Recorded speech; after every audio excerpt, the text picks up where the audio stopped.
I'm trying to not curse and not read the curse words that you're writing in the chat because I have some young people in the studio right now. Okay. What? Just curse? Is that what you're saying? I'm not gonna do that. Cenk is giving me, and more importantly than the young people, I have an elder. I have some young people in the chat. I have some young people in the chat, some young people in the live studio audience that we have going here. But I also have an elderly person as well. You can come in. You can come in closer now. You can get into the frame. Yeah, that's right, folks. It's Morbin time. Oh my God, it's it's Jeremy Morbin. What? No, Jeremy Morbin. That's not a thing, dude. Dude, if I tried to describe to you. He just said, who's Jeremy Morbin? You got to get closer up to the microphone. And also don't show anything on your phone. Yeah, it's not showing from that angle, but you're good. You mean like, no, I'm not going to be able to figure it out. You mean like when Alex Jones put up the porn? What? Yeah. Like when he put up the transport on his phone? And they like, love that, though. They're all chasers. Like, they are all incredibly deeply transphobic, but also, like, chasers at the same time.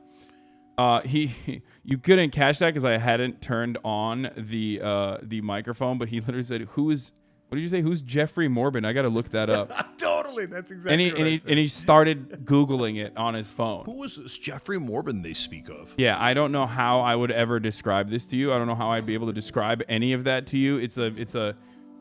It's a box office failure starring Jared Leto where he's a vampire and it sucks. Yeah, and it sucks, but like the internet decided it sucks, but like we're going to act like it's good and we're just going to meme about it. They basically started saying things that do not exist in the movie. Like, it's crazy when Jared Leto comes out and says it's Morbin time. They just started making stuff up. It's a collection of individuals that have not watched the movie but are now basically just like acting like they did watch the movie. What's worse is when I start making up like boomer stuff, pretending to make up stuff that's cool about Morbius. Yeah, well, that's when be like the 8th layer of hell. No, that's when it. No. That's the death of a meme. It starts off oftentimes in like marginalized communities. Like a lot of terminology start off in like marginalized communities, like Black, trans communities, queer communities, right? And then and then it reaches like the internet, and then it reaches like white Zoomers, and then it reaches white older ladies, and then once it reaches me, I consider you to be in the category of basically of like the weather lady. Yeah. Like once the weather lady is dabbing, like it's over. You know what I mean? Yeah, I'm the meme cul-de-sac. Yeah, where memes go to die. You are the meme cul-de-sac. Yes. Thanks everyone who's bought Dr. Morbius home on a house call. Get the number one movie on the Apple TV app now. Wait, it's the number one movie on the Apple TV app? Or is that made up? I can't tell. I mean, it's like, what? The Apple TV app? The Apple TV app like literally doesn't have any good movies ever. It's straight up. It's like saying conservative rappers do this, where like no one buys stuff on Apple Music, right? Not Apple Music, sorry, iTunes. Like no one buys iTunes anymore. Like you're not downloading an MP3 anymore, right? You're not buying and downloading an MP3. So like conservative rappers will come out and be like, we're number one on iTunes. It's like that's not a chart that anyone cares about. Yeah, totally. Severance was really good though. Have you seen Severance? Where's that? Damn. Severance is an Apple TV show that is really good. It's like very anti-capitalist. No, I tried. I only watched 2 things on Apple TV. Classic Ted Lasso. So that's very standard. And then I tried watching that Will Ferrell thing where he goes to the Last Shrink or something like that with Paul Rudd and Will Ferrell, but it's like really dark. I have no idea where. I don't watch any of that stuff, but bro, Little Bear, learn how to send a link, okay? Learn how to send a link. What is this? Blast off meme about Cenk. Learn how to send a link. I literally copied it and I pasted it and it still wouldn't work, okay? Learn how to send a link and then come back to me. How are you failing the fundamental the fundamental goal of the chatter. This is not Morb-like behavior, okay? No, I'm gonna use this when I do the V Rising. I already have this downloaded on my phone. I'm gonna use this when I do the V Rising stream. Let's use as Jeffrey Morbin. Is this it? Milo dancing? Morbius 2022? Is this really? You guys really want us to look at the Morbin memes right now? I'm gonna blast off in a second, but don't be mean to Little Bear. Let's see. Okay. All right, Little Bear. Let's see what you got. All right, you did it. You did it. Oh, the meme is just this. I made you breakfast and it's your face. You know your face is still very much used on the stream. Well, I think that makes sense. I'm beautiful. Yeah. Yeah, they use it all the time. And also, if you know anything about Cenk, he did not make breakfast. I don't even know if he knows. Do you know how to make breakfast? No, I'm now the breakfast specialist. Wow. I used to not be able to make anything. Like I was a cereal specialist, but I started branching out from cereal, and now I make the kids breakfast all the time. You need a peanut butter and jelly sandwich? I'm your guy. You need to have syrup poured in? I'm your guy. They don't eat eggs, but I make eggs for myself. I make eggs for your mom. I'm Joy's helper. It's true. I'm her sous chef, and my 9-year-old daughter is the main chef. So. Okay. I mean, you're the guy who knows all the sweet breakfast spots. So actually, that's not even true. Your sweet breakfast spots are like a little bit outdated. I feel like you've been going to the same spots for like the last 20 years. So at this point, it's like, you know, there's new places like you can go to. I'm also a breakfast spot cul-de-sac. Yeah. You're just jealous of my Morbius self-stirring mug that's also self-heating. Don't be a sore loser just because you didn't watch it. Okay, dude, hold on. Hold off with the Morb memes, okay? It's Uncle Magic time. Cenk Uygur is here. I'm looking at all my the memes of my faces, or my face largely, and I'm pretty. And I really don't blame you guys. Okay, I get it. Okay, dude, I get it, man. I get it. And so much more. And with this stubble, are people saying that this is my Clooney face? I guess. Do you have stubble right now? Yeah. That's barely stubble, dude. Come on. It's Clooney stubble. The one thing you do have on me is your hairline is immaculate in comparison to mine. Like I like my hairline is like receded, you know what I mean, over the course of the past couple of years. I have white hairs coming out too. How does that make you feel as like So first of all, the white hairs in the beginning not only didn't affect me at all, I kind of liked them because they were like 5%. And at 5%, it's cool. 10%, you're still cool. I've gotten to a point where I'm like at 40% at least. And so what do you do? Because you have hair. Like you have hair. Most people your age don't. So the are you gonna straw dye that it? broke the camel's back was at Supercuts when the lady's like, so here are your dyeing options. Like it's also means death-wise, true proletarian actually still goes to Supercuts. That's not a joke. Straight up. I've been trying to get him to like find a hairstylist for the longest time. Like I'm like, dude, this is your job. Like, you know, you're in front of the camera. Like probably for the past 10 years, I've been trying to get to like figure out what works. He's like, nah, he just still goes to Supercuts and he gets like the most dog water cuts. Like he will straight up go in front of the camera with a haircut that is just unacceptable. Okay. Business owner and doing this. Okay. But, not only what is this? Mom This is created a lot of discourse. What? That's your mom feeding you. Yeah. What discourse? Many people in the comments showing they get no affection from their mother. So that's actually a great tweet. We'll take a look at that. Okay, hold on. Let me finish this. It's Uncle Magic time. Cenk Uygur here. We're talking about HDH Productions ban, gun regulation, and gun regulation, police incompetence, and more. Get in now. Okay. So somebody on Twitter just said, afiyet olsun abiler, sucuklu yumurtaya atlatmayın. Don't worry, I actually make sucuklu yumurta now. Bro, what are you doing? Are you reading your Bro, he's doing the comment. He's reading chat, but he's not actually reading chat. He's reading his like Twitter feed right now. Is that wrong? He's giving a shout out to his Twitter feed. This is not the Young Turk show, okay? I didn't know I was breaking We don't etiquette. read tweets on the show. No, we don't. God, No, F unless tweets. they're sent in the chat. Okay, here, blast Okay. off, boys. Here you go. Here's the blast off tweet. No different than you, bro. Yeah, I mean, I got it from somewhere. You know what I mean? Yes, we are very similar in a lot of ways. Okay. Teach me the young people's etiquette. You know, I don't understand like a quarter of what you say these days. Like a quarter of the words that you use. Are you serious? Yeah, like you use Like the when I word- say it's Morbin time, like no idea, of course, in the Okay. beginning. I do now, kind of, right? You explained it. You also used another word there that I was like, What totally is it? I don't remember. It's All okay. right. You'll do it again. Okay, what? You'll use random words that you're familiar with and that are not in the English language. That's so weird because like yeah, honestly, I don't even know. Not even 30 minutes into the stream and you're already catching strays on Twitter from Hasanabi Productions. What the frick is this guy saying? Last time Hassan brought his uncle on stream, this happened. Oh, dude, come on, dude. What are you doing, dude? Why? Why are you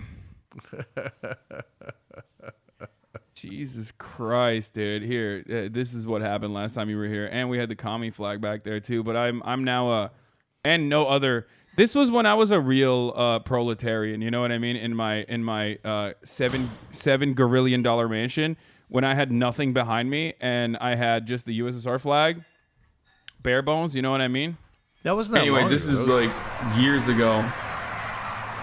Oh, look. What the heck? Oh, I don't even know if I should show. I feel like there's just too much there. There was that made me uncomfortable. Yeah, there's too much going on there. I'm trying to avert my eye. Yeah, that was too much. That was too much Uncle Magic. Yeah. Dog water? Is that what you were saying that you don't know what it is? I'm just using that as a substitute for dog doo-doo. Because I get that. There's a little children bit. It was present. yeah, don't worry about it. Believe me, you'll use foreign words again. Yeah. Allah. Can I get a link to the original video? No, Cheer Girl OX. You cannot. I mean, maybe you can. I don't know. It's over. It's all over the internet. It's Morb Twit Selfie Day? No, I'm not going to be participating in that. Did you see the Lib podcasters take on 10K debt relief? Industrious, incredible. Didn't like Twitch streamers do this too, by the way? I mean, it's just like ridiculous, but thread. If Biden forgives 10K in student debt and you've decided you won't vote for Democrats because you want 50K, I have a favor to ask, and I'm being 100% serious. Call up a parent of a slaughtered student. Bro, why do... Wait, what does that have to do with it? I don't even know what is going on right now. Like, I don't know how why is it the second tweet on the thread with 50K retweets is like, call up the parent of a slaughtered student. Yeah, dude, let's have all the white wine moms that watch the Mueller She Wrote podcast to call up the parent of a slaughtered student or a loved one at Rob or in Buffalo, or a family member of someone in Sandy Hook or Colorado, and tell them you've decided to help elect Republicans who will keep allowing mass murders because you didn't get enough debt relief. This is so awesome. This is so awesome because it's like, it's like, yeah, hey, I know you were traumatized, but like my favorite liberal podcast told me to give you a call to be like, I'm no longer voting for the Democratic Party. What do they think the person is going to say in that hypothetical scenario? Besides which, let's keep it real, okay? So you say, oh, okay, vote against Republicans. Of course, right? They always think that they're saying something we hadn't thought of. Did you know how reprehensible Republicans are? Oh, no, until you had done that tweet, I didn't know, okay? But then they're like, that's why you have to vote for Democrats. I'm a Republican, so I don't know what you're talking about. Okay, so look, yeah, at the end, we're forced at like gunpoint to vote for Democrats. But like, she's excited about it. Excited about what? Biden just like. Also, wait, hold on. on. The White House said they're not putting anybody on the Sunday shows because the White House is not going to propose any solutions. They want Congress to act. Well, Congress isn't going to act. They know that. Yeah, they're all cowards. Yeah, I mean, they immediately went with like, we got no options here. We can't do anything. Okay, we can't do anything. Losers. Total, utter Cenk losers. Klippenstein, by the way, immediately on it. Hey, quick question. How do you respond to the fact that you took a loan of $52,000 from the government via the PPP and had it forgiven, yet want to deny forgiveness for others? Oh, my Lord, dude. That's so awesome. Oh, my God. ProPublica back at it again, dude. Search every company approved for federal loans. Yeah, by the way, it's, same thing with the Fox News host. Janine Pirro still owes $600,000 for a campaign she ran like 15 years ago. Won't pay it back, and she's yelling at students, just pay your loans. Yeah, I mean, what's more interesting, though, is that Fox News and MSNBC agree. She also had $73K in college debt canceled. How? I don't understand it. I don't understand how they have a leg to stand. I mean, they don't have a leg to stand on. I mean, this is just like, I know what this is. I think this is pundit brain, okay? And like, obviously we have pundit brain. We have pundit brain as well to a certain degree. Like, we've been doing this for a while. You've been doing this for even longer than I have, right? But like, something happens when you're a liberal pundit or a Republican pundit, like a mainstream adjacent pundit, even if you're not on mainstream platforms. Okay, something happens where you just lose your mind. I feel like you just don't think about the circumstances whatsoever of the people that are desperately in need of student loan debt relief, even if you yourself have actually taken advantage of said situation. So you should be the number one person, the number one advocate for it. Like, I yell at people every day that say stuff like, well, I paid my student loan debt. Like, I think it's crazy that the government's going to pay off other people for their financial incompetence. I'm like, dude, this has never happened in the history of mankind. Like, people don't go, actually, I was able to beat cancer before this new like cancer eviscerating drug came out. So everyone needs to do chemotherapy instead. Like, that's not a thing. You know what I mean? It's not a thing. You can't do that. Yeah, I have a slightly different theory. Like, it's the same thing, but it's framed differently. I think that that mainstream media has created an alternate universe, like an alternate reality, just like right-wing media has. Every media creates its own reality, right? So it's not that it reflects it, it creates it. So like right-wing media created this reality where Trump won, COVID doesn't exist, vaccines don't work, and when we all laugh and we go, ha ha, ivermectin's for tapeworms, it's not for COVID, we get that they live in a different reality. But if you ask normies, they don't realize they're manipulated, they're brainwashed, they live in an alternate reality. You're saying normies already. Right? Picking up the vernacular, dude. I'm right on it. Look, this person says, she's not saying just pay your loans. She's saying to not vote for Dems, to not vote for Dems because you only got 10K is shallow, and it is. Yeah, you're right, dude, because the Democratic Party is doing such incredible work with respect to like dealing with gun violence in this country. So very cool of you to say that. What reality do these people live on? I mean, this is a question I ask regularly on my broadcast. I'm like, listen, I have people that work within the Democratic Party's infrastructure in my community. Okay, I constantly go back and forth with them, but they're paid. They're paid DNC operatives. Where are your pay stubs? Where? Show me the freaking pay stubs. Show me the pay stubs. Like, how are you going to sit here and defend the Democratic Party for free, dude? How? Yeah. Anyway. It like $10,000. So if you said to me, okay, the only issue is student debt relief, and he did 10,000 instead of 50,000, and of course Trump and the Republicans would do zero. Okay, we're having a conversation, and maybe you go to the general election and you go, oh god damn it, I didn't get the guy in the primary I wanted. I was going to do 50,000 student debt, but I'll go for 10,000 instead of nothing. But is that really the only issue? That's not the only issue. You know the Democrats do nothing. Everybody knows it. Now even the libs know it, the normies know it, the MSNBC people know it, my friends who are super establishment know it. They all know it. Democrats don't do anything. If you're the last one at the party who thinks that the Democrats are fighting for you, it is a super lonely party. I mean, we're talking about how I'm a meme cul-de-sac. That's like a ideology cul-de-sac. That's like a you guys are being so childish on this. Yeah, no, you're right. I think like the smart adults in the room mentality in the circumstance is to just keep voting for the Democratic Party and never like try to threaten them with like our inaction. Never try to threaten them that like we're not going to vote for you if you don't do anything for us. You know what I mean? Just agreeing with the Democrats is the world's worst political strategy. They're paid to Team do sports. nothing by their donors, and when you don't push them at a grassroots level, they're like, "Oh, great, that's working." The only people we have to appease are our donors.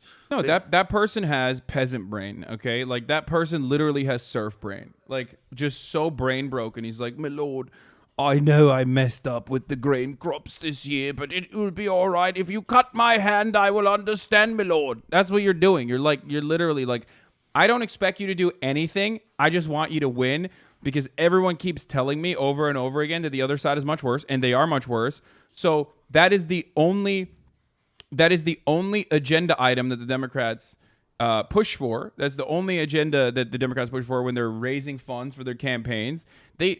I'll go so far as say they love, dude. They straight up love when babies are killed. Okay? Straight up. I'm sorry. Like, the amount of emails that I've gotten from Nancy Pelosi, the amount of unsubscribing I've had to do to the DNC like emails. Holy crap, dude. They're like, oh, thank God this white supremacist mass shooting happened. Immediately fundraise. Will you do anything to stop further, white supremacist attacks from happening? No, we can't. We just can't do anything. But like, they 100%, they love fundraising off of this stuff. Don't say you sound like Keemstar, dude.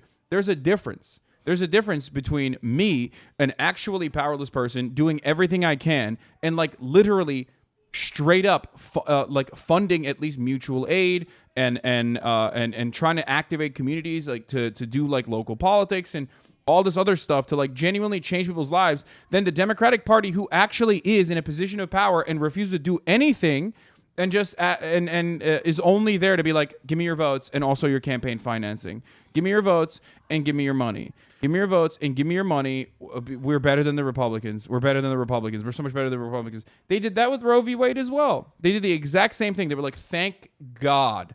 What an incredible dub from the Supreme Court. Oh, for me, what a wonderful gift. See, I'm actually surprised there's normies watching your stream. Like, right-wingers for shits and giggles, I guess. Because you're here today. Yeah, Probably your okay. fans, dude. Yeah, it could be. But look, guys, here's how you can tell who's right and who's wrong. Okay, we will tell you ahead of time what's going to happen, and then you will see it happen with your own eyes. And then if that doesn't convince you, I mean, there's nothing I can do to help you. When Roe v. Wade decision was leaked, we said Nancy Pelosi is going to fundraise off of it, and she's going to do nothing. Actually, we were slightly wrong. She then backed anti-choice Henry Cuellar. I know. So not that's a only fact. not only did she fundraise off of it, she took it one step further and like continued to support Henry Cuellar, not come out against him. When in Texas District 28, as you guys already know, friend of the show Jessica Cisneros was going against Henry Cuellar, and she right now, as it stands, without a recount, she's 177 votes short. Maybe if Jim Clyburn hadn't got his old ass up and gotten on a fucking plane in the middle of COVID to go all the way to Texas to do campaign fundraising events for Henry Cuellar, maybe the 177 votes wouldn't have come through. 100%. Clyburn, one of the most corrupt members of Congress, Nancy Pelosi, along with Mitch McConnell, the single most corrupt person in Congress. If you take $1 billion in corporate money, you work for corporations. Yeah. Okay. What are you guys doing right now? What is happening back there? Can you guys like calm down a little bit? You're like yelling and stuff. Like what? Okay, I forgot to bring the Turkish thing. All right. Anyway. All right. Okay. So look, last thing on guns. When the shooting happened, what did we say? We said Democrats are going to do fundraising. It's not kids, it's the adults, okay? Yeah, we're yelling at the adults. We're yelling at the adults. No, the kids are actually very well behaved. They're both chilling. Okay, and we said they're going to do absolutely nothing. What did happen afterwards? Chuck Schumer declared the next day, we're going to do absolutely nothing. We're not even going to have a vote on it. And I just told you that the Biden administration declared this weekend, we're going to do absolutely nothing and punt it over to Congress where we know nothing will happen. This is awesome, We by the are way. right. They are wrong. It's a fact. And it's not Monday morning quarterback. We told you ahead of time. So you can't look at it and go, Democrats are trying hard. That is just, at this point, they're not. That's not only a provable falsehood, but you're kind of lying on their behalf. Yeah, that's why I always ask, like, show me the pay stubs. Are you working for the DNC? Are you a lobbyist? Are you a DNC operative? Why are you doing defense as just a regular old voter, probably making like $40,000 to $50,000 a year if you're lucky, living in an urban environment in a city where like your life is getting more and more expensive. Okay, do you support the man trying to unseat Nancy? What? I don't care about the person who's trying to unseat Nancy because it's not going to happen. Okay. Act like I'm sucking the Dems when I'm just defending this person's thread, which is different. You guys are being so childish on this. Okay, dude. Childish. What is helping Democrats, like fundraising for Democrats, the adult thing to do when they declare to your face every single time that they will do nothing? Watch him defend. Watch him defend this. Ethan scores another Philly D thumbnail. God damn it. Am I not on it? Just tell me now, am I the thumbnail? Yes or no? Wait, hold on. Wait, I talked about it.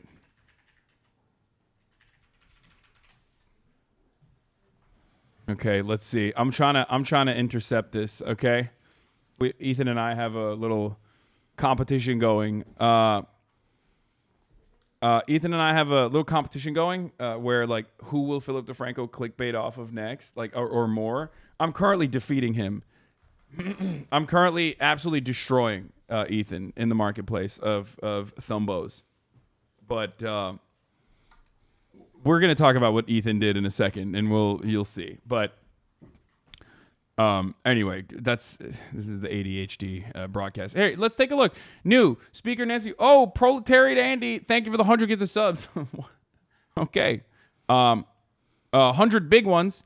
Now let's take a look at the new speaker Nancy Pelosi recorded a robocall for embattled Henry Cuellar, which we were talking about. The anti-abortion, anti-choice, pro-gun.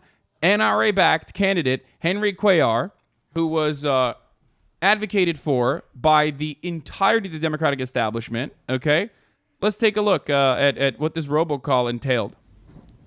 Hello, it's Speaker Nancy Pelosi calling on all voters in the 28th District of Texas to vote for Henry Cuellar. Gross. Henry is a fighter for hardworking families.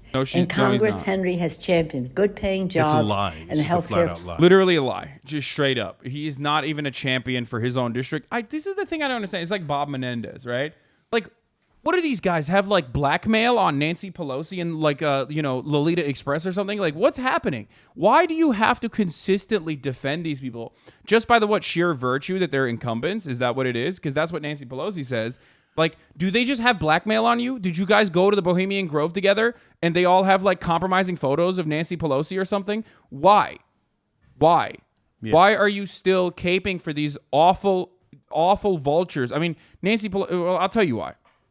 It's because Nancy Pelosi is also an awful vulture, and that a progressive person that could potentially fill the ranks of the Progressive Caucus and make the Progressive Caucus more powerful would hurt Nancy Pelosi, because ultimately Nancy Pelosi runs on incompetence. Nancy Pelosi and the Democratic Party run on negligence as much as they can get away with it as possible, because their entire campaign strategy is about not doing anything, promising certain things, not even over-promising, really. Promising actually like very almost center-right ideas for the most part, like barely any like serious leftist progressive policies, and then not accomplishing a single one of them because, oh man, the Republican Party is just too powerful. Ooh, look at us. We're the small bean Democratic polity.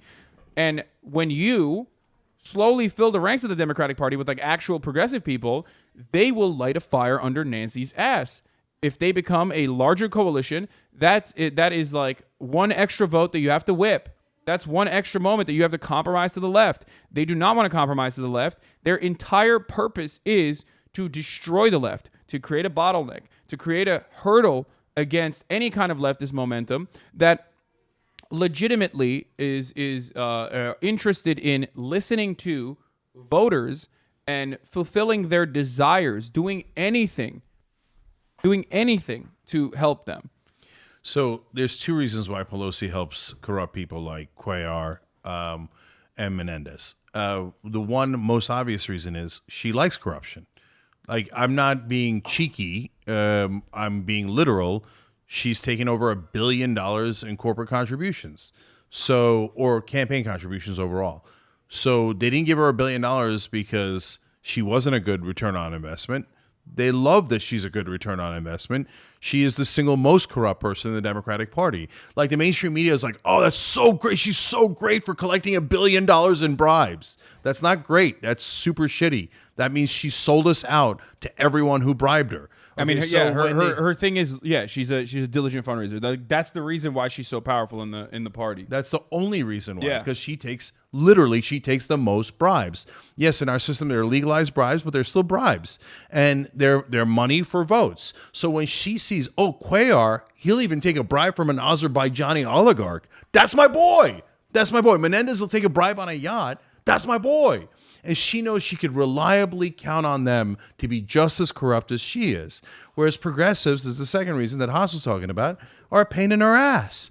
Not only do they not, you have to like work hard to get their votes, especially on issues of corruption, like, I just want to give away pork barrel spending on the infrastructure bill. Oh, God damn it, the progressives are pointing out that it's just infrastructure pork that goes to corporations. We don't like that. Shut up already, right? And it's not that she, but on top of that, we embarrass her. Progressives embarrass her by saying things that are true and actually pushing for the so-called Democratic agenda. Look, guys, one last thing on this. Yeah, that's the best example of this is literally, hold your thought, don't forget it. The best example of this is Build Back Better, right? Like that was a signature a proposal by the Biden Brandon, okay? Let's go Brandon White House. And the people that nuked Build Back Better were the conservative Democrats, were the centrist Democrats, ones that even got actual incredible layup, like Kristen Sinema, a green senator who doesn't, and I don't mean green as like the political party, I mean like a new senator who was able to write a signature piece of legislation. Like they handed that off to her, and then she repaid the favor by absolutely destroying the comprehensive Brandon agenda, okay? And they will continue to do that because the Democratic Party relies on these revolving villains, and they are going to continue their inaction, and they're going to say, the Republicans just don't want us to do anything. It's like, well, yeah, clean your house. Clean your house. You have people in your ranks that don't want to do anything either. Perhaps the real reason why you're not cleaning your house, perhaps the real reason why you're not pulling a Madison Cawthorn on people like Kirsten Sinema and like threatening them, threatening their position, threatening their power within Congress by like pulling them from committees, threatening the businesses of their family members that are also deeply corrupt and taking advantage, like Joe Manchin's coal empire that his brother runs that gets him. That brings in $5 million of revenue for Joe Manchin every goddamn year while he sits on the Energy Committee. Kick him off the committee. Tell him you're going to... I mean, I would do way more than just kick him off the committee.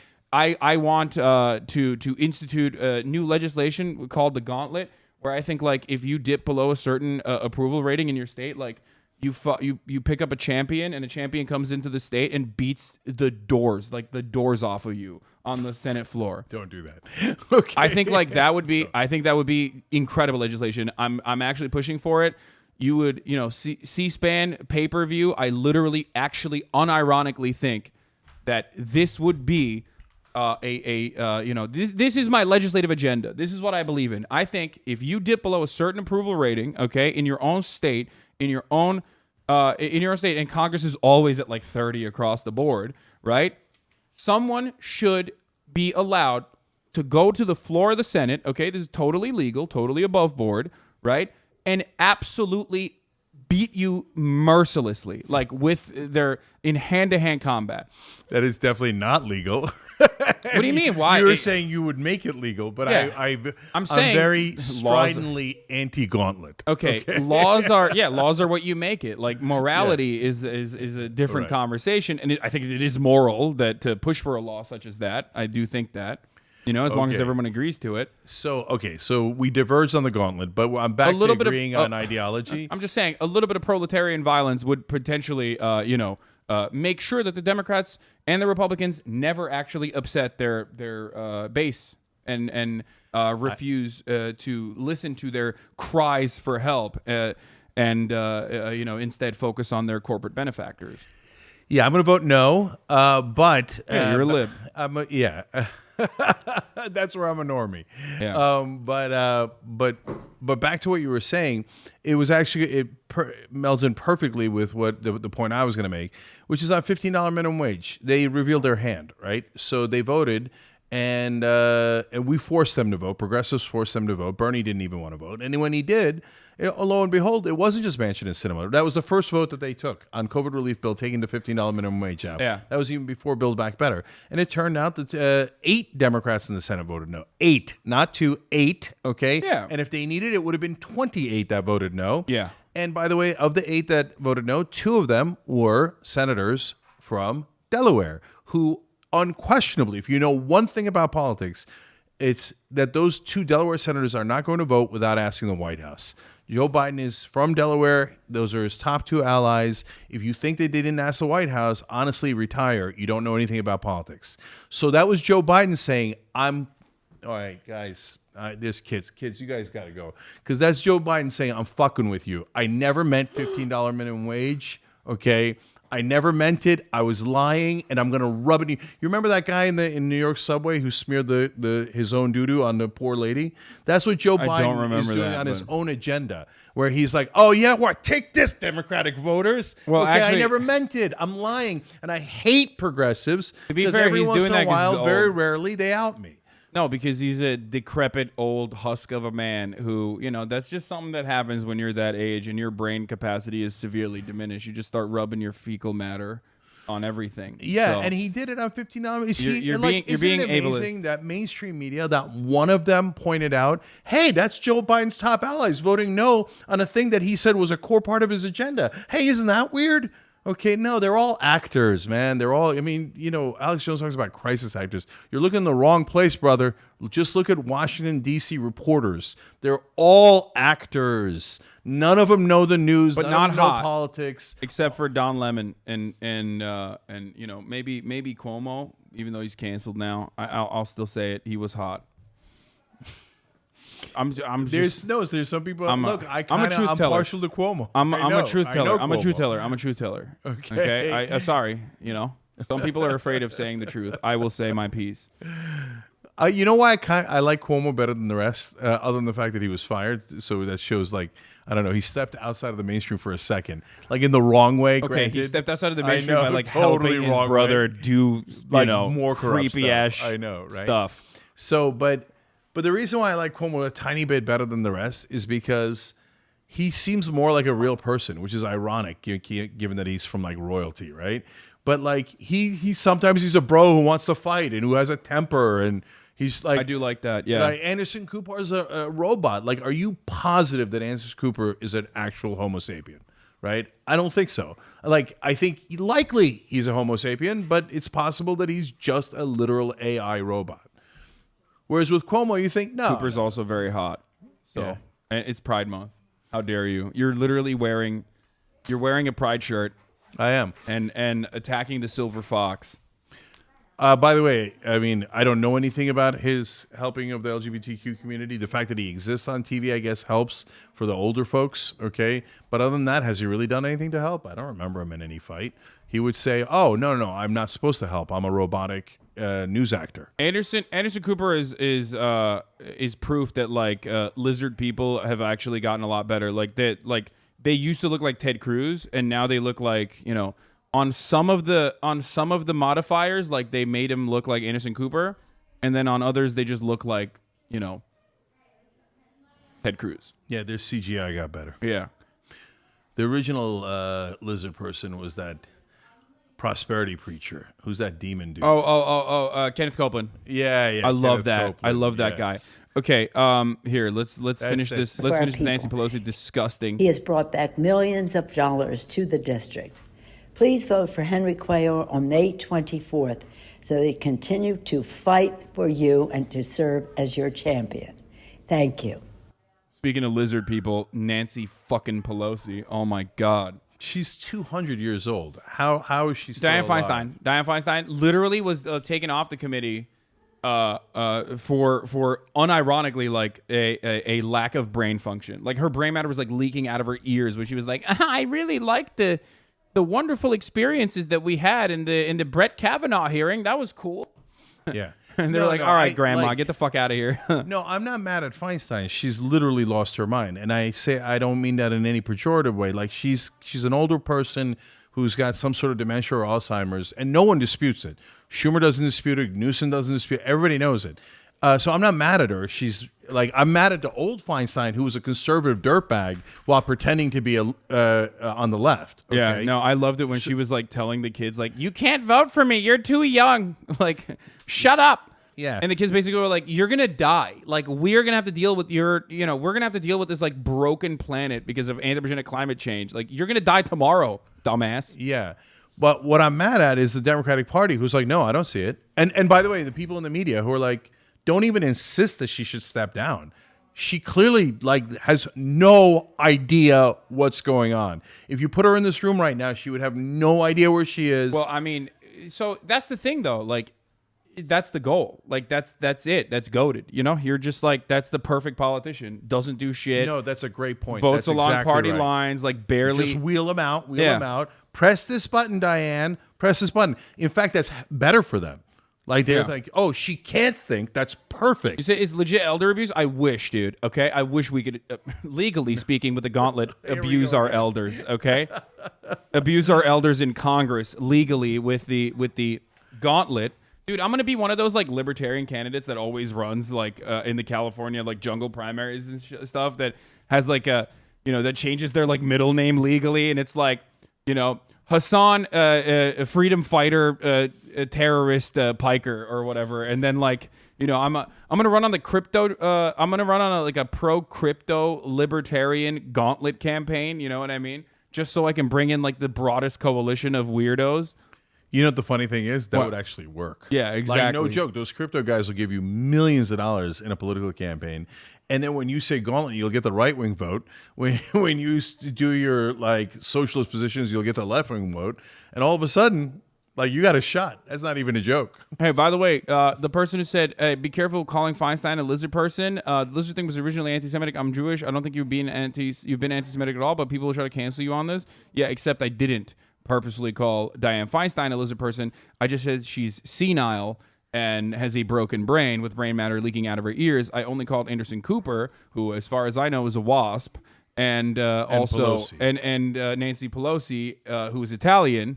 So I mean, she is POC. And by that's the way, true. yeah, and and- also Ted Cruz, who is unironically a lizard person. Yeah, we didn't call her that, but if we did in the group of 4 people, it's obviously not meant in that way. Plus, I don't think Feinstein's Jewish. I think her husband might be, but I don't think she is. No, Feinstein. She is Jewish. I'm I not think. positive. positive about that. I had to look it up one time. Why'd and you I look it up? Oh, because she had an anti-BDS vote. Like I don't Or remember no, what or, policy sorry, position. pro BDS vote. That's the only good vote that Dianne Feinstein has ever had. Is when she actually was like, no, this is a violation of the First Amendment, like which it is. Her and Bernie Sanders were like the only 2 people that actually were within the Democratic Party actually saying like, no, you actually cannot pass like these ridiculous BDS laws. They are. That is shocking that Feinstein had that vote. Fun fact about Dianne Feinstein. Yeah. Are you sure she didn't just read it wrong? No, man. No, she like actually personally talked about her opinion as well. And they're both Jewish.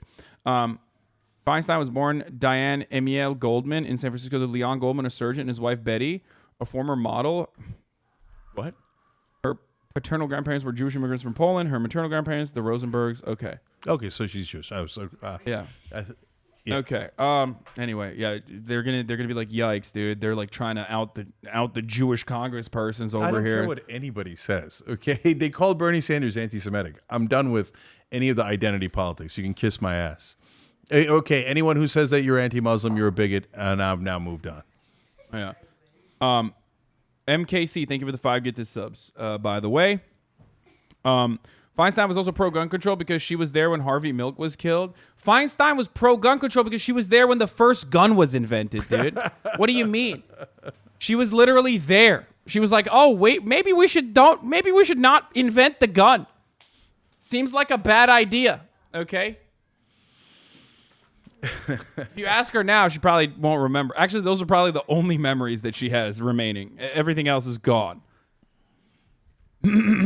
Yeah. Okay. Yeah. Vote for muskets. She was around when the well-regulated militias were a thing. Yeah, exactly. Speaking of Nancy Pelosi, the demon, Nancy Pelosi's husband did something that I personally consider to be a profound achievement. Like, I think no, it's okay. People can't hear them. It's fine. A profound achievement, which is, a coward can get a DUI at the age of like 23. A coward, a foolish man can get a DUI or get arrested for a DUI technically, and then have their uncle bail them out from jail, for example, but never actually prosecuted for one at the age of like 23, when they're young. But it takes a bold man to get a DUI at the age of like 89, okay?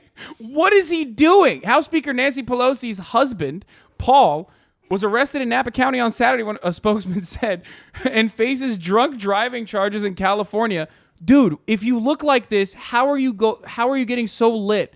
Like, what's going on in your life? You're getting buck wild? You're like, yeah, that's... No, what's even crazier about that story is that they're so incredibly wealthy. They have, I don't know if he's a billionaire, but he's got hundreds of millions of dollars. He is the best analyst, okay? Put some respect on my man's name. Paul Pelosi is the greatest trader, okay? He's the greatest trader of perhaps all time, constantly outperforming the market, constantly outperforming hedge funds, okay? My man is a diligent investor, okay? Nothing to do with like his proximity to his wife, Nancy Pelosi, who routinely has access to private information that the public is not privy to. That's not. Why would you ever say that? Of course. Paul Pelosi, the original Azerbaijani oligarch. Yeah. Okay, so dude, take an Uber, take a cab. Take an Uber. To get a limo. Why are you driving? Why are you putting yourself and others in danger? I want to know what kind of sexy car. $1 gazillion. Just drive back to the hotel. Like, not yourself. Get somebody to do it. Oh, my car will be there. Who cares? Get somebody to pick up your car. Yeah, these dudes could like charter a helicopter. Like, that's the level of wealth they have. And he's like, nah. Because that's why I respect him. Because he's living for the thrill. He's like, no, I'm going to drunk drive. It's my favorite pastime. Definitely. Okay? But you're actually he had a 2021 Porsche. Broke boy. Yo, imagine having the same car. Actually, I have a 2022 Porsche technically. So imagine having a worse car than a Twitch streamer, dog. Are you serious, dude? Broke boy. Absolute broke boy behavior, dude. I take it back. I do not respect him anymore. I do not respect him. If your net worth is going to be like $7 gorillion, okay, and you're just very openly and shamelessly trading on information that your wife is getting in like closed door congressional briefings and whatnot, the least you can do is get like a sick car, dude. What is this? 2021 Porsche? You should be never seen in anything lesser than a Lamborghini. It doesn't matter if you're 82 years old, okay? You should have a Lambo. And if you're drunk driving at 83, you've got enough chutzpah. Let's put it that way. You shouldn't even drive at 83. Right. That you should have a Lamborghini. Yeah. We're just trying to tell you how to do the corrupt game right. Okay. I mean, dude, I respect it. He's, maybe Pelosi, Mr. Pelosi, is going for a congressional run in the state of Florida because like that's one of the precursors. Like you have to get a DUI charge. You have to, if you kill someone in a DUI charge, even better. Like then you will definitely be elevated in Florida politics. So maybe that's what he was trying to do. Maybe they're going to get Paul Pelosi to replace Dianne Feinstein. Yeah, maybe. I don't know if it works in California politics like that, but no. But by the way, I'm obviously kidding. But what's not kidding is they are going to try to replace Nancy Pelosi with Christine Pelosi, her daughter. That's insane. Oh, that's definitely going to happen. I think they're like doing that for Bob Menendez's son too. It's like they're just trying to do like political dynasties. Dude, honestly, it just sucks. It sucks so bad. Like they did with Cheney, okay? And what kills me is like I know like I have a little bit of inside game, right? And then people will be like, "Oh, Christine Pelosi. No, she's actually really progressive." No, she's not. Really? Really? Yeah, sure she is. Yeah, hold on. Yeah, no, she was actually so progressive. Remember when Christine Pelosi, come on, where is it? Oh, here it is. My favorite Christine Pelosi tweet, dude. This Epstein case is horrific and the young women deserve justice. It is quite likely that some of our faves are implicated. but we must follow the facts and let the chips fall where they may. What do you mean some of our faves may be implicated? What is that? What's going on? That means if you we know all that, know Bill Clinton did it. Yeah, if you know that, then just say it. What is the sum of our faves? Why is this person your fave? Like, if you know that they, engaged in international sex trafficking of minors, okay, with the most prolific CIA and possibly Mossad-backed intelligence asset sex trafficker, then perhaps don't say like, oh, my fave. Yeah. That person should not be your fave. Where's your moral compass? But by the way, that's better than the right wing because Donald Trump was huge friends with Jeffrey Epstein, said on the record, I know he likes them young. Okay, bro. And wished Ghislaine Maxwell well twice after she's literally the biggest groomer in American history. And the right wing's like, oh, we love him. I'm going to be honest with you. I think that the Clinton crime family is significantly closer to Jeffrey Epstein and liberals like Bill Gates. And I mean, they're not really liberals, but like, you know what I mean? Like libs like Bill Gates and Steven Pinker and obviously the Dersh, who's not a lib, but you know what I mean? Yeah. Like all of those people are way, way closer to Jeffrey Epstein than Donald Trump is. I think Donald Trump was just like, he wanted to be the inside guy and he knew that this guy had like the hookup. So he was like, but he hanging out with him. That he was with underage girls. No, he is implicated for and sure. He's an idiot. He said it publicly, whereas Bill Clinton wouldn't say it publicly. Yeah. But it's a fact. It's a fact, and the right wing's like, "Oh, I don't mind it. I just don't mind that Bill Clinton knew it. I do think that like I'm sorry, Trump knew it and covered it up for all these years. Okay, then you don't mind it. But be honest about it. You're like Christine to be fair, Pelosi. at least Trump was clout farming with Epstein, but like at least like Donald Trump, I don't think, as far as I know, never invited like Ghislaine Maxwell to his daughter's wedding. You know what I mean? Correct me if I'm wrong on that. But they were at a whole bunch of parties together. Yeah. So they might have had a falling out. But like way back in the day. Yeah. And remember, their falling out had nothing to do with the girls. It had to do with money. Okay. So I don't remember what the Trump connection with Jeffrey Epstein is beyond like him actually saying like, oh, he likes them young, kind of like me. No, they used to party all the time. There's pictures, there's photos, stories. and Jeffrey Epstein actually trafficked out of Mar-a-Lago, one of the most famous victims who came out and spoke out against it. Virginia Giuffre, if I'm not mistaken, was underage working at Mar-a-Lago, and that's where Jeffrey Epstein found her. So. Certainly there is a connection there. Yeah, I'm just saying Trump that the connection is told like 12-year-olds you look hot, and if you were a little older, I'd date you. I mean, when his daughter was minor, he kept talking about how he wanted to date her. So I mean, look, I get it. But so they live in a glass house. And by the way, most of the right winger, I mean, a ton of right wing politicians are child molesters. Oh, 100%. I mean, I mean, so Dennis Hastert. Dennis Hastert is the longest running Speaker of the House still to this day, I think, right? He's the record holder. But a long time for the Republicans, Dennis Hastert was their leader. Yeah. And by the way, if Dennis Hastert was a Democrat, no one would ever stop talking about it. Oh, 100%. Now nobody talks about it. Yeah, I mean, the biggest child molester in politics, in political history, in American political history, was the leader of the Republicans for like decades. Yeah, what's up, QAnon?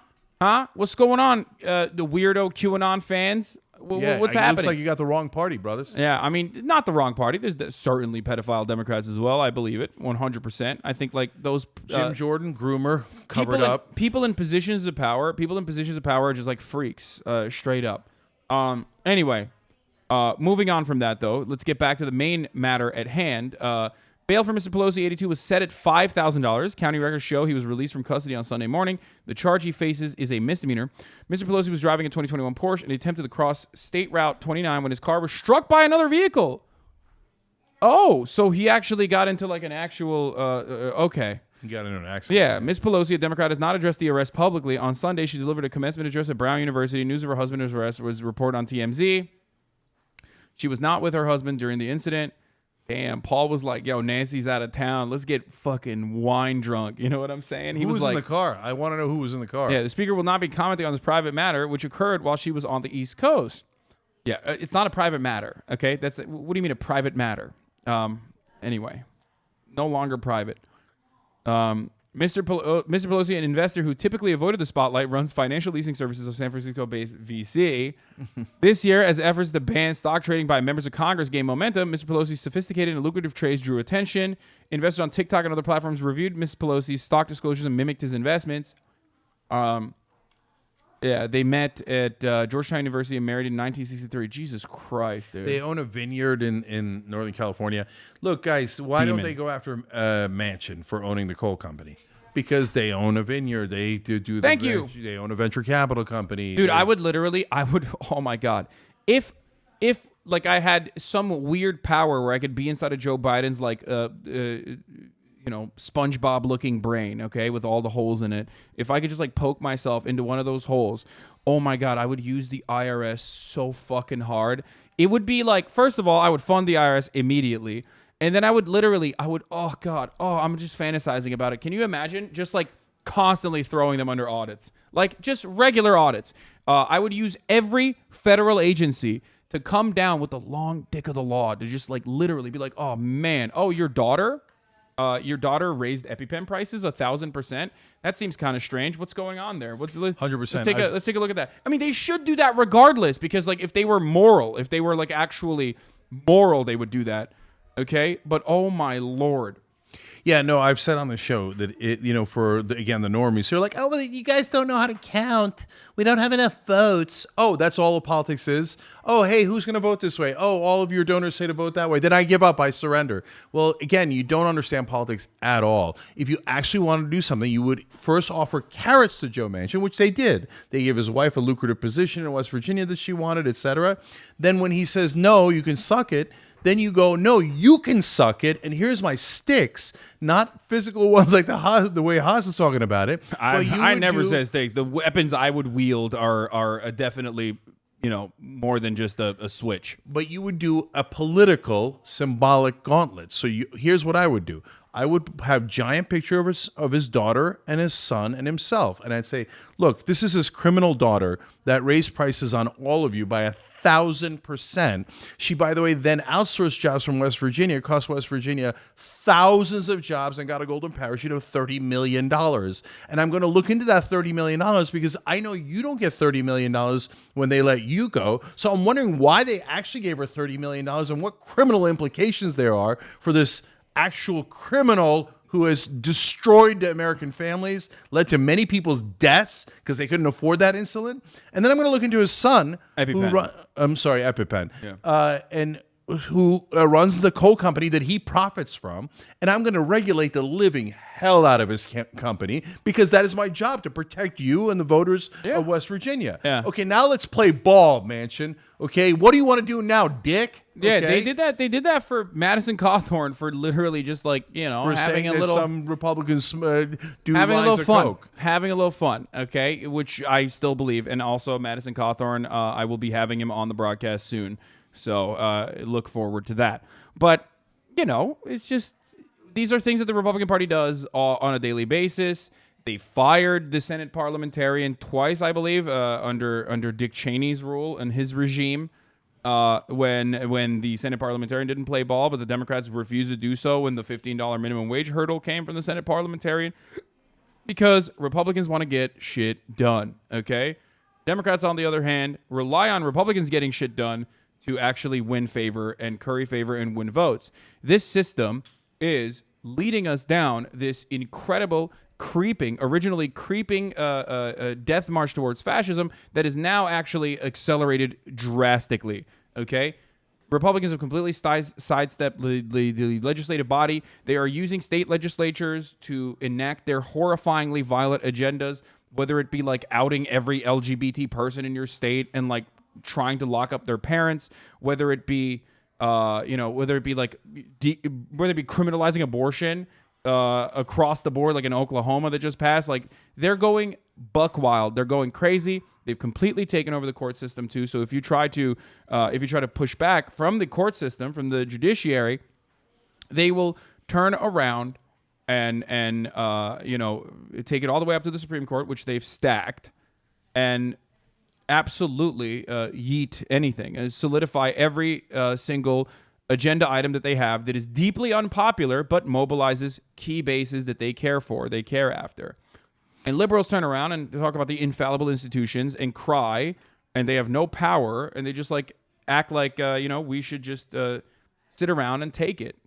Yeah, the parliamentarians is an excuse to do exactly what their donors want. Dead kids, they don't care. They're not going to get rid of the filibuster. The filibuster protects the donors. Okay, Roe versus Wade, they don't care. Voting rights, they don't care. They don't care about any of it. And if you're a normal Democrat and you watch MSNBC, it's so easy to lie to you. Show me one thing they have ever done. Look, here's a summary, and then we could move on. Joe Biden is Joe Manchin. Period. Okay? There's no difference. He loves having Joe Manchin around so he can say, oh, well, there was nothing I could do. Oh, look at Joe. No, they're the same person. They're identical. The reason why he couldn't do any of the strategies me or Haas suggest is because then Joe Manchin would go around and go, hey, how about your corruption? How about the money you took? How about the money your family took? And Biden's like, no, I don't want it. Besides which, they have the same agenda. Biden doesn't want $15 minimum wage. He doesn't want a public option. He doesn't want child tax credit. He doesn't want paid family leave. He doesn't want any of those things. Get it through your head. He's lying. It's not that complicated. Anyway, yeah. Moving on from Pelosi's husband and Brandon back to wait, hold on. Let me just let me figure out something here.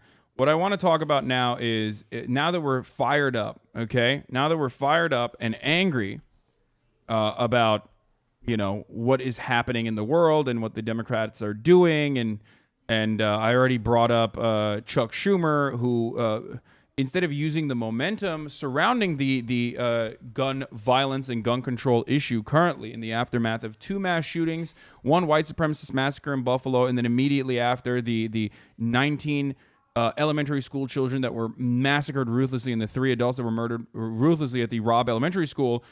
What did Chuck Schumer do? Well, he said, Senate's going on fucking vacation, baby. That's right. Because politicians don't care. If you were actually even remotely interested in your legislative agenda that you claim to care about, that you fundraise off of, you would never allow that to happen. You would never, ever in a million years let a situation like this where people are paying attention, people are broadly interested in what's going on, get away. You would never let this opportunity go away to genuinely make change that could solve at least a crumb of this issue, at least a crumb of this problem. But we're angry. We're angry at the Democrats. We're angry at the Republicans. We're angry at the NRA. And in all of that anger, my co-host, Ethan Klein, said some stuff. I just wanted to hear your perspective on this really quickly because he said some stuff. He had a Hassan moment. Okay, he had a moment that was it was resembling Hassan, but like obviously they are looking for something to distract. Does anyone have the link? Republicans are desperately, as you know, found themselves in a bit of a troubled territory here because partially everything that they've advocated for. Can I just say one thing? Because before you read it to me, I want to preemptively say that there's nothing in the world that Ethan or anyone else can say that's more important than actually solving the goddamn issue. Thank you. So anything that they use about what somebody said is by definition a distraction. Yeah. It's a squirrel that they throw out there so you go, hey, don't look at the main issue. Instead, be outraged at what somebody said about the dead kids. No, I refuse ahead of time. I don't care if he said the worst thing in the world. He did. I'm still 1,000 times more outraged by the dead kids and the fact that scumbag Republicans encourage it and scumbag Democrats fundraise off of it and don't do a goddamn thing. Yeah. So let's pull it. Does anyone have the actual full link time stamped? Okay. NRA meeting, which was good. Do we have any? So he starts talking about the NRA meeting, looking for potentially the NRA meeting. Okay, footage right here on his live stream that he was doing, which I was not a part of for the record. This is the After Dark version. He wasn't doing leftovers, which we do on Thursday mornings. Okay. Insight into what they're actually talking about there at the NRA meeting that's today in Texas?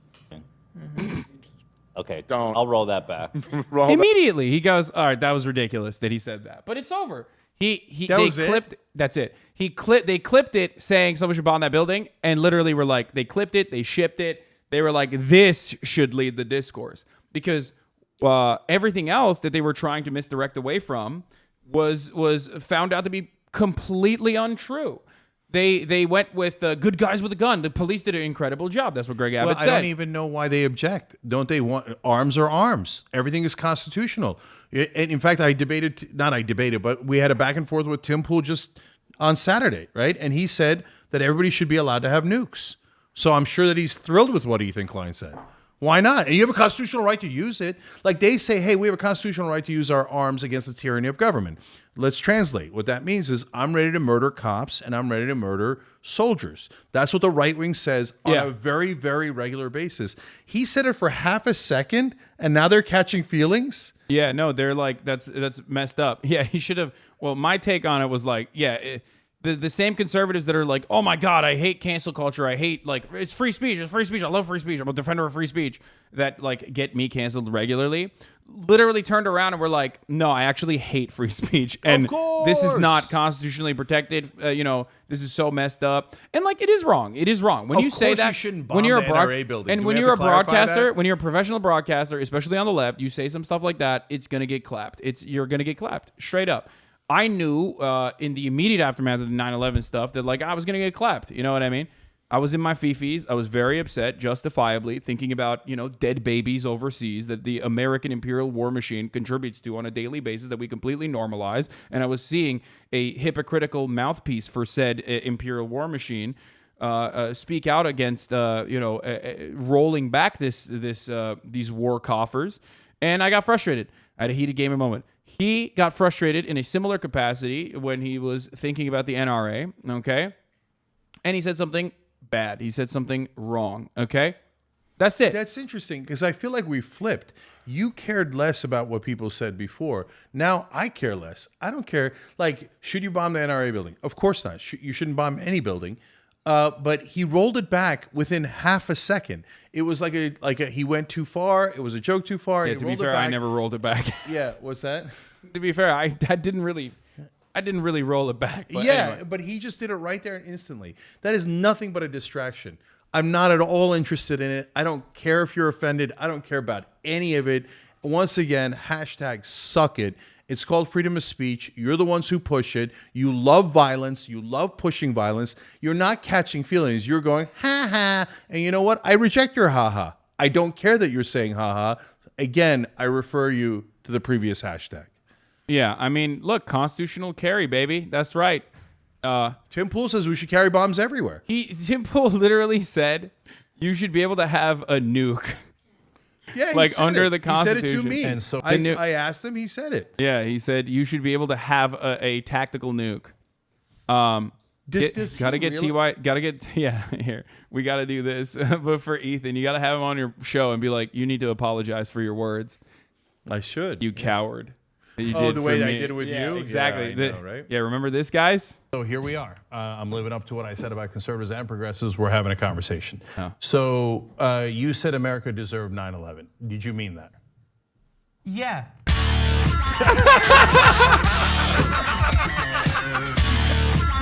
Oh, I love that. I love that clip. It's so funny. Yeah. But you know that's interesting. Like even in the couple of years that's passed, like I'm so past it. Like all of that is like fodder for mainstream media to do fake outrage and try to bring back to business as usual. I don't care about your fake outrage. I don't care about it. Yeah, it's at manufactured all. outrage. They don't care. And here's, you want to know how they don't care? Like, if Ethan was an anti-SJW, okay, and he was talking about bombing Planned Parenthood, every single one of these Republican mouthpieces would have been like, dude, what? That's a joke, dog. Ethan is a jokester. I mean, he's like worn diapers and stuff. You really going to take that guy seriously? I mean, he's just a 100%. jokester. Ha ha. Like, we were just having... That's the Joe Rogan defense. He does and the Jimmy Dore defense. Everything's a joke, except you should take everything I say. Yeah, it's super just seriously. a joke. It's just a joke, bro. Especially like this, and the difference there, for the record, that is also very interesting to think about is that they actually are bombing Planned Parenthoods. Like They were at the time, and the Republican Party defended it. Okay? They defended it. They were actually bombing Planned Parenthoods, and they were executing like doctors and stuff. Meanwhile, like that's not going to happen at the NRA regardless, because they don't like there is no like left-wing violence. It's not a real thing. They try to make it seem to be a real thing. They try to talk about like Antifa and whatnot, but like we know when you look at the empirical evidence, like right wing is significantly more violent than the left wing, and they will continue to be that way because they have institutional protection, because the American government is slanted towards the right, and it is deeply reactionary. Whether it be its white supremacist attitude that permeates through all of its institutions to this day, that is at its very core, at its very foundation, maintaining slavery, okay? Or whether it be the police force that routinely brutalizes marginalized communities. You know what I mean? It's just silly as hell. And they still do it. Ben Shapiro and every other Republican mouthpiece will go on their broadcasts and regularly justify that violence, regularly ask for more of that violence. It's not an accident that like there are shooters. There are like the Quebec shooter, the Quebec mosque shooter was like a Ben Shapiro super fan and was legitimately terrified by the Muslim scourge, and that's why he went and shot up a mosque. Like he was a big fan of Ben Shapiro. You think that's an accident? He was a big fan of Tucker Carlson, big fan of Ben Shapiro. Like, no, it's not an accident. These guys can get away with saying that stuff civilly because they are aligned with the structural violence of poverty. They are aligned with the systemic violence in the form of like over policing black and brown neighborhoods. They are aligned with the brutality that the government subjects you to on a daily basis, so they can get away with being as civil as possible. They can get away with being as civil as possible while still basically saying the most horrifyingly violent stuff all the time. And every right wing's a liar. Okay, every one of them. So the NRA, so they say, oh, well, guns make you safer. Okay, this is obvious, right? So they don't allow you to bring AR-15s when Trump is speaking. If it really made you safer, wouldn't they want more AR-15s in the room? Wouldn't they want every single person carrying an AR-15 so that Trump could be safer? So obviously they don't mean it. They're all lying. They know that the AR-15s make you less safe, yeah, not the Secret more Service. safe. Yeah, the Secret There's Service. no question that they're all goddamn liars. If you said to any person who owns an AR-15, not your buddies, but I'm going to bring 10 random people to your house, good news, you're going to be super safe because they're all going to have AR-15s. Yeah, I don't know. Has any reporter called out the Democrats for being losers, being totally useless, going on vacation, promising they'll do nothing like cowards? And then the reporters, they even call out the right wing. What do they call out the right wing for? Hey guys, you're the one that brought us all these daily massacres. Hey, this never happens in other countries. Hey, Lauren Boebert. I mean, to be fair, since Lauren Boebert's an outsider, they do hit her. But like you see this Christmas card. I mean, that is the Christmas card of a serial killer. Bro, this is like, I mean, dude, this is straight up like ISIS child soldier shit, right? Definitely, but they're white. 100%. But they're white. 100%. So no one sees it as such. They think this is like fine. You know what I mean? No, you're training your kids to be fundamentalist terrorists. Dude, the thing is like, but I love guns. I love shooting guns. I enjoy shooting guns. Guns are fun to shoot. Okay, you guys already know this. I have actually shot my Second Amendment TikTok. You inspired. Thanks. I've actually shot guns on stream. You guys already know that. Like, it is absolutely ridiculous. Our gun culture is ridiculous. And the fact that we do not have red flag laws, we do not have actual character witnesses and mental psych evaluations before we even get to the gun license, a national gun registry, and also licenses similar to the DMV, okay? For everyone that wants to constitutionally carry, okay, is preposterous. It's ridiculous. You know what we should do? We should do like a movement to get every speech that Trump gives to make sure that people are allowed to bring their AR-15s uninhibited, no matter where they are in the political ideology. They should be allowed to bring their AR-15s to keep Trump safer. We're on a mission to keep Trump safer. Okay, just bring it wherever Trump speaks. If you have a legal right to, bring all of your weapons, because I'm trying to keep Trump safe. And if you catch feelings over that, don't ask me. Or you're gonna get Go me tell. banned. No, go tell the right wing. No, it's not us. The right wing says it makes him safer. Yeah. So go to complain to the right wing. An Have armed, them banned. an armed society is a polite society. So if you literally believe that like more guns makes people safer, then why don't you want guns to be around Donald Trump? You know what I mean? Yeah, I'm asking questions. Yeah. I hate guns. I don't want people to bring guns to any speech, okay, or to a Trump speech. But I'm just trying to help the right wing. The right wing says it makes Trump and all their speakers super safe for everyone in the crowd to be armed. So then anytime a right winger speaks, everyone in the crowd should be armed, according to right-wing ideology. So why don't you just live up to it? That's all I'm asking. Exactly. You know what I mean? It's just like, yeah. Exactly. This image is completely unrelated to anything that we are talking about. So that's right before Reagan, of course, got shot, and Brady became, lost his, mental functions because he got shot in the head. I think one of the cops there died. And the right wing at the time was outraged. Now thinks, oh, thank God that mental patient had gun rights. And so he could shoot our president. He could murder cops. Thank God, they say, that he had his rights. All I'm saying is that the biggest problem with John Hinckley was not like his mental faculties, or maybe his mental faculties, but he was using a 22. That's it. It's just, you can't be out here. Well, he's dead already. What are you shaking your head? No, look, putting the rhetorical stuff aside. So on guns, have I shot him at a range? Yes. Did I enjoy it? Yes. Okay. Does that mean, because I enjoyed shooting in a range, we should load everybody up with weapons so all these kids can die, or we could have these school shootings? If everyone has a weapon, have you ever gone to work? Do you think everybody in your office was mentally stable? Have you ever been in school? Do you think everyone in school was mentally stable? I don't want everybody having weapons, okay? So I'm super clear. I didn't want Reagan shot. I don't want Trump shot. I don't want anybody shot, right? That's why I'm making a rhetorical argument about how weapons are really, really stupid and get people killed.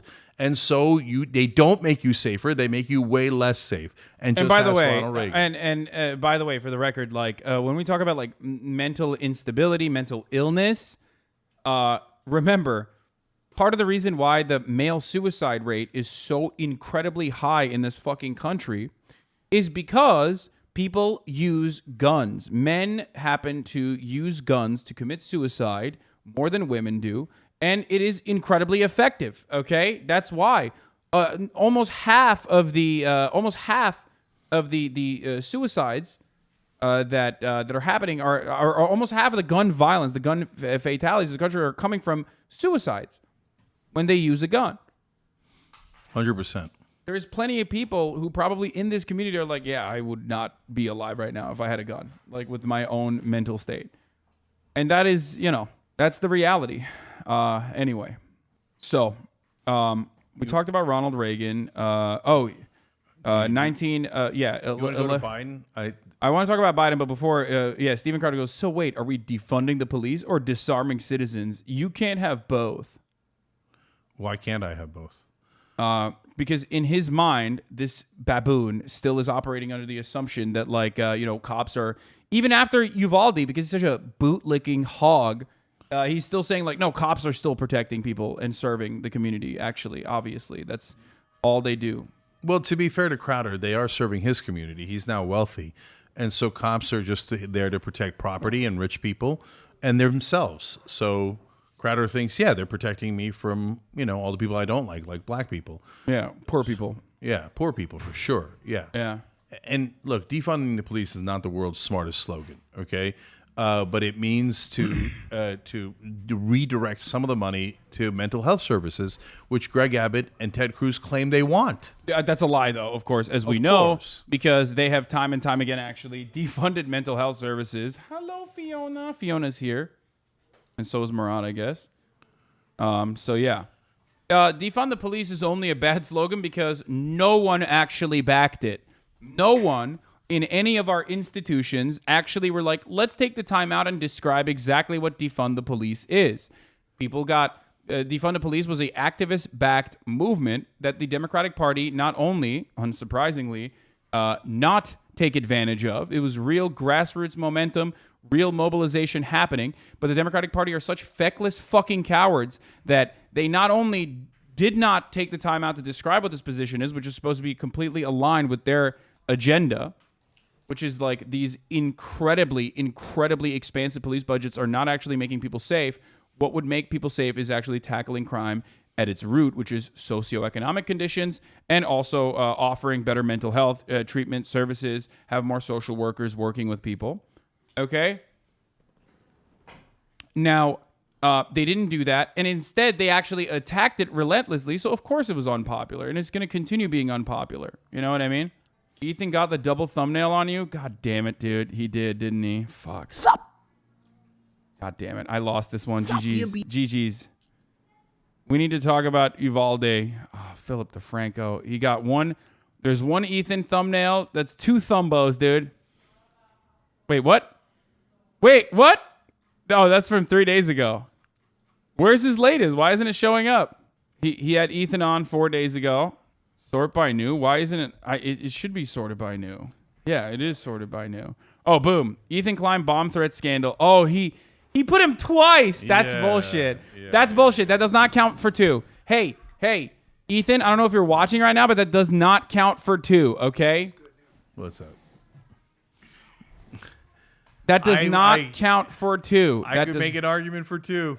I could really make an argument for 2. You guys are out here watching my favorite content creator without me? Yeah, we are doing that. Wait, you want a mic, dude? Here you go. All right, what's up? Murad is here as well. Power tools in the house. That's right, the right kind of power tools.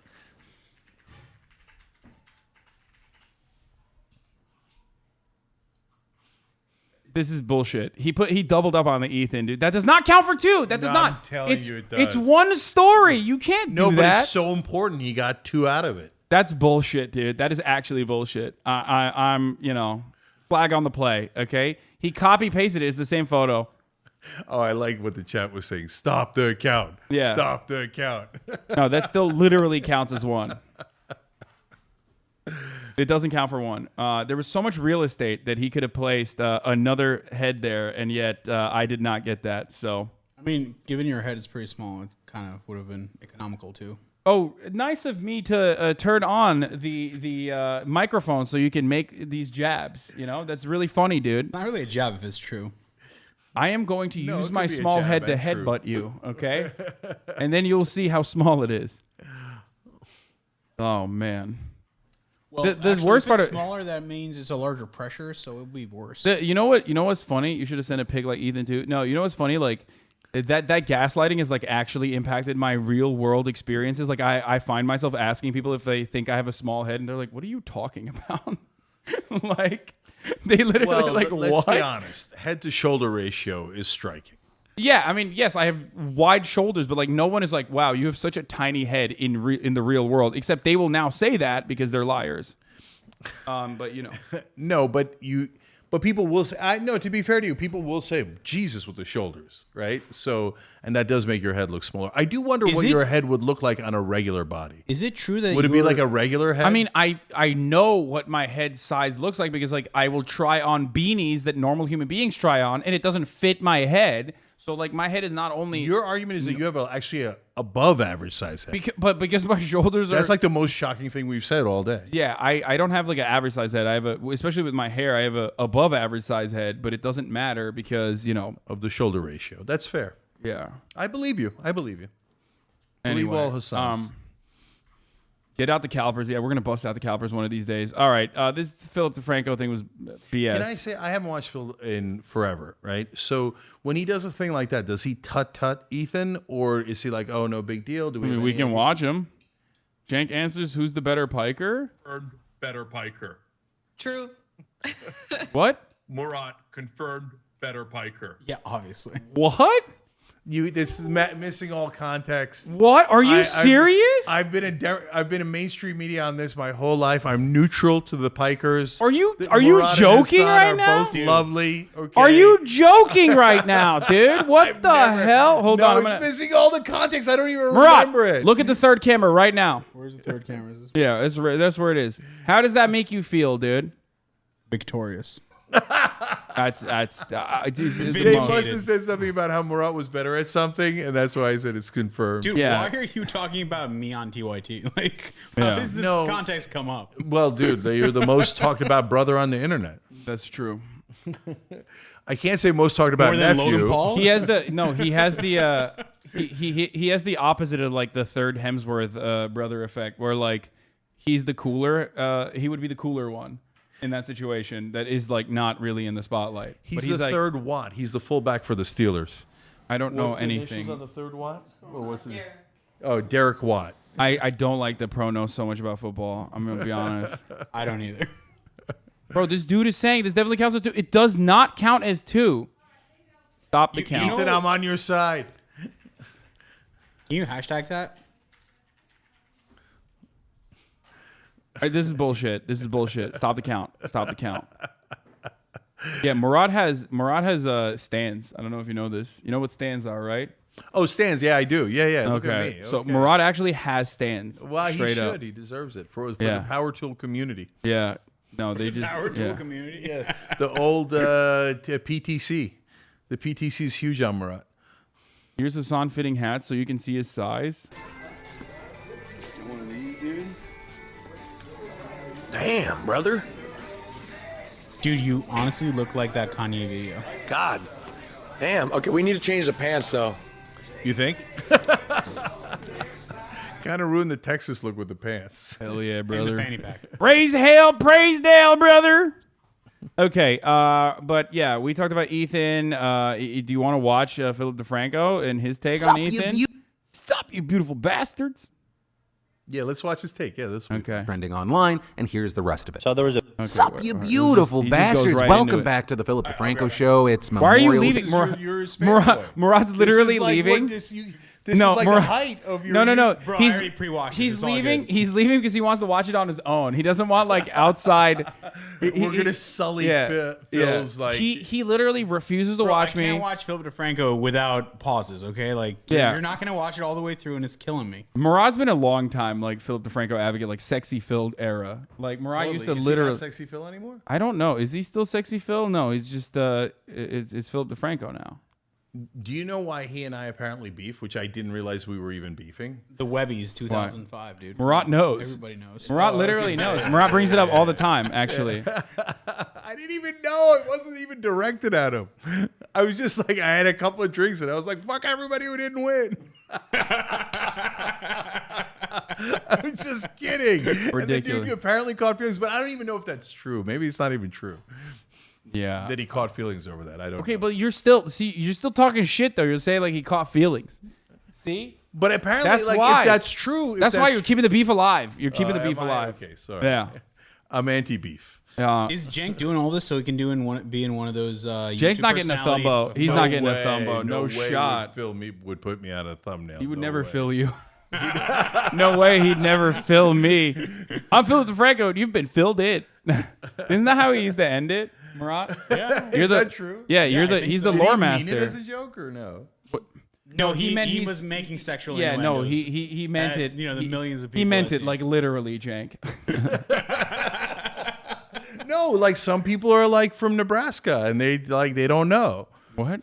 I don't know what you're talking Are about. you Okay, hating listen. on- Today it's a The weird Cornhuskers Monday do that. because the first story we're going to jump into today starts with the headline, Ethan Klein NRA bomb threat scandal. Ethan Klein, prominent podcaster, of course, very divisive. There are a lot of people that love him and there are a lot of people that hate him. And on his most recent episode of H3 After Dark, he said some things, and I'm going to show you what's been trending online, and then I'm going to kind of show you the more extended version, which I think is important because the whole video fucking got taken down. And so I'm going to show you pretty much What is this? It counts? It does? I'm sorry. I don't make the rules. Yes, you do. You just made the rules. This is completely unacceptable. It does. I'm sorry. I don't make the rules. No, it doesn't. It literally does not. You can't.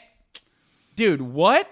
Who are the rules? Who makes the rules? I don't know. I mean, we just this is like a silly thing that we started. I'm gonna say so much awful things to get canceled now, so we can do like 8 Hasan photos in his And with the size of your head, you'd have to do 8 to get to the same. Are you? You're like you're a 40, you're 50-year-old man, dude. What is this? Stop. Totally. Stop But memeing. here, see, with the love is back, I agree with Phil. Yeah. Oh my God, this is unacceptable. Oh man, Phil's an old timer, man. I respect old timers. He's been doing this a long time. I don't mean it like I'm the oldest old timer, right? And so I got respect for Phil. I used to have respect for Phil. After this, I'm not sure if I do. Okay. Base Jenks. I don't know why he's saying Jenks. Joe Manchin, I interviewed him once, and he wouldn't stop calling me Jenks. He's like, "Listen, Jenks, I understand, but Jenks, you got to understand this." Jenks. Yeah, I asked, At least he got the J. yeah, It's that's like true. instead of like Cenk Uygur. Yeah. Like literally, every time someone tries to say your name, they basically turn it into like a hate crime. I feel like they're just like they're saying like, I don't care at all, though. I officially pardon you. Even if it's a hate crime, I pardon you. It's Jank. wow, but it's Jenk okay. says I don't Jenk, care. Jenk, I still don't know what it means. It's I too still much. don't know what the It's meme too much. means. You need to stop with this Morbius. Okay, I'm not feeling too morbed up right now. All right, let's watch The whole rest of section, but I will interrupt you to let you know, okay, this is what was trending online, and here's the rest of it. So there was a big protest outside the NRA meeting, which was good. Do we have any insight into what they're actually talking about there at the NRA meeting that's today in Texas? Someone should bomb that building. So right there, that is where the clip that went viral on Twitter stops, which a number of people responded saying, hey, no, you're taking Ethan out of context, you're misleading the public because of what he said after. Though everyone has their own opinions on this, and I'm just going to show you and you can be your own judge. Someone should bomb that building. Okay, Don't. I'll roll that back. Roll that back immediately. Everything but violence.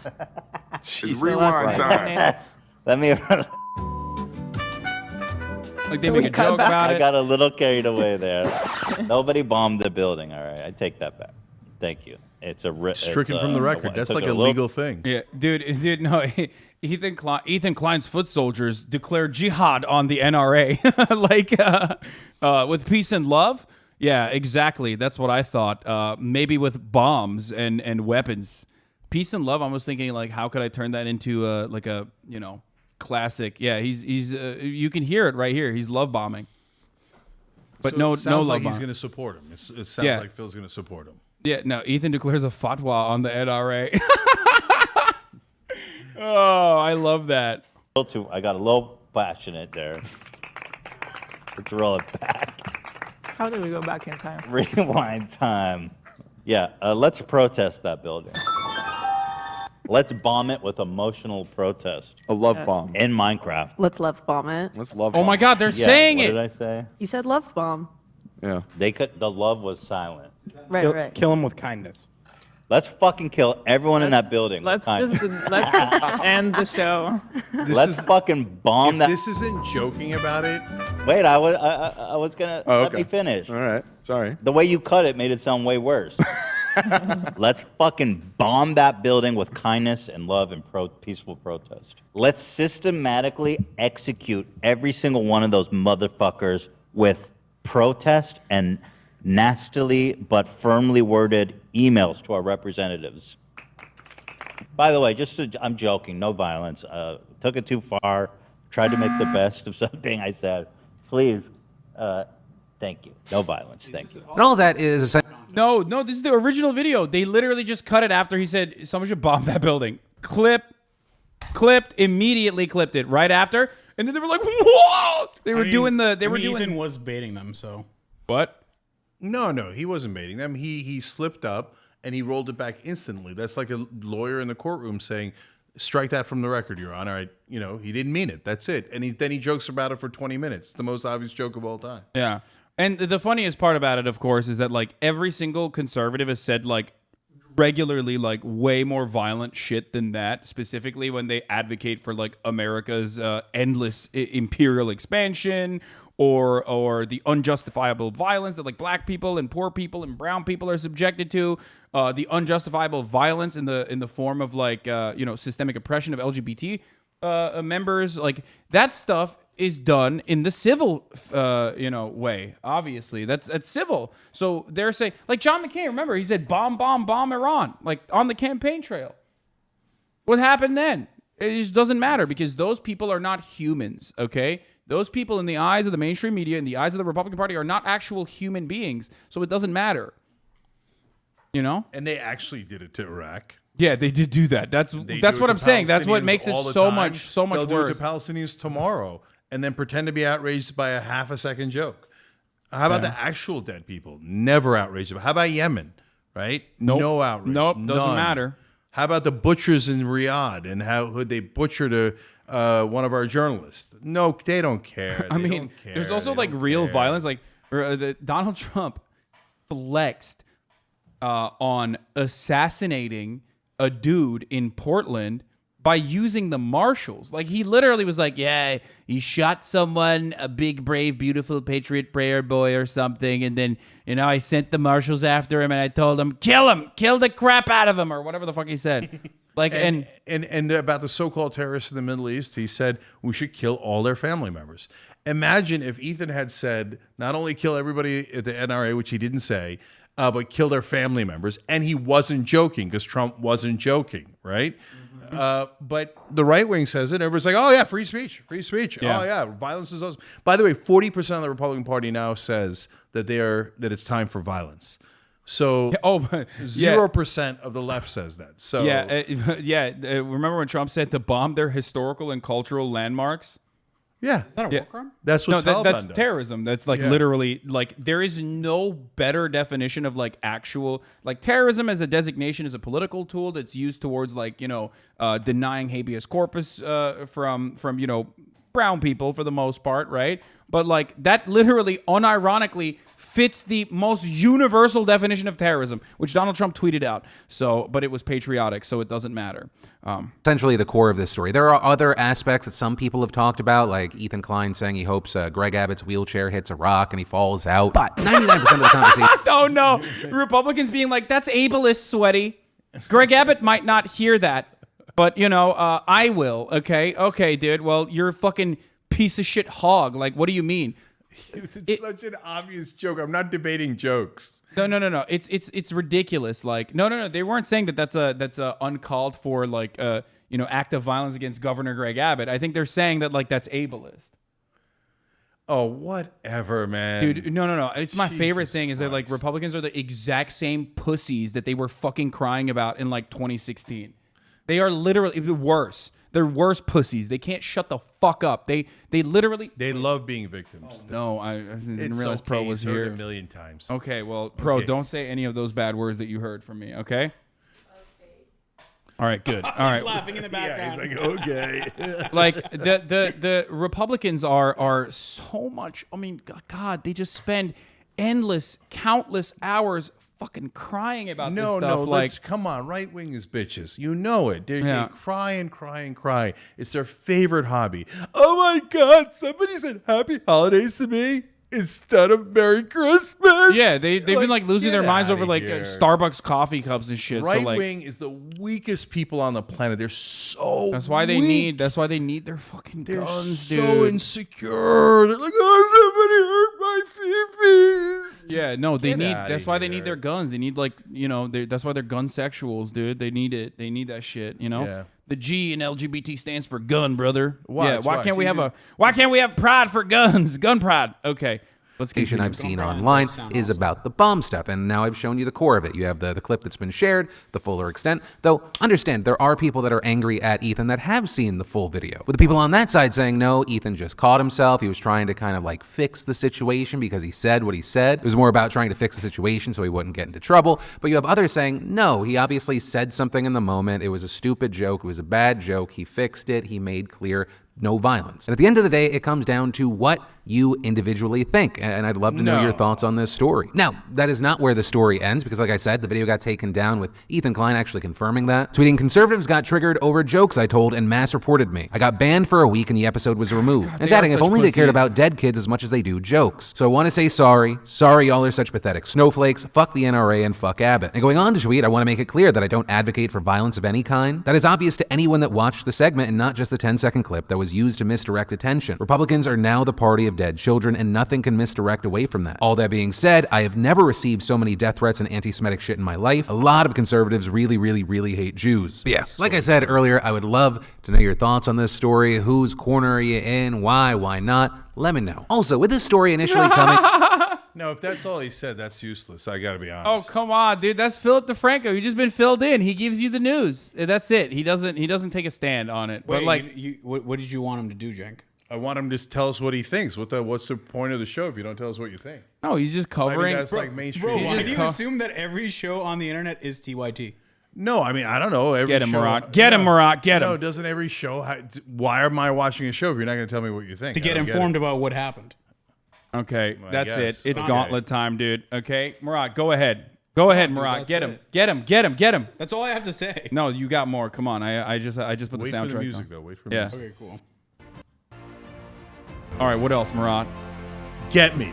That's it, dude. Talk about it.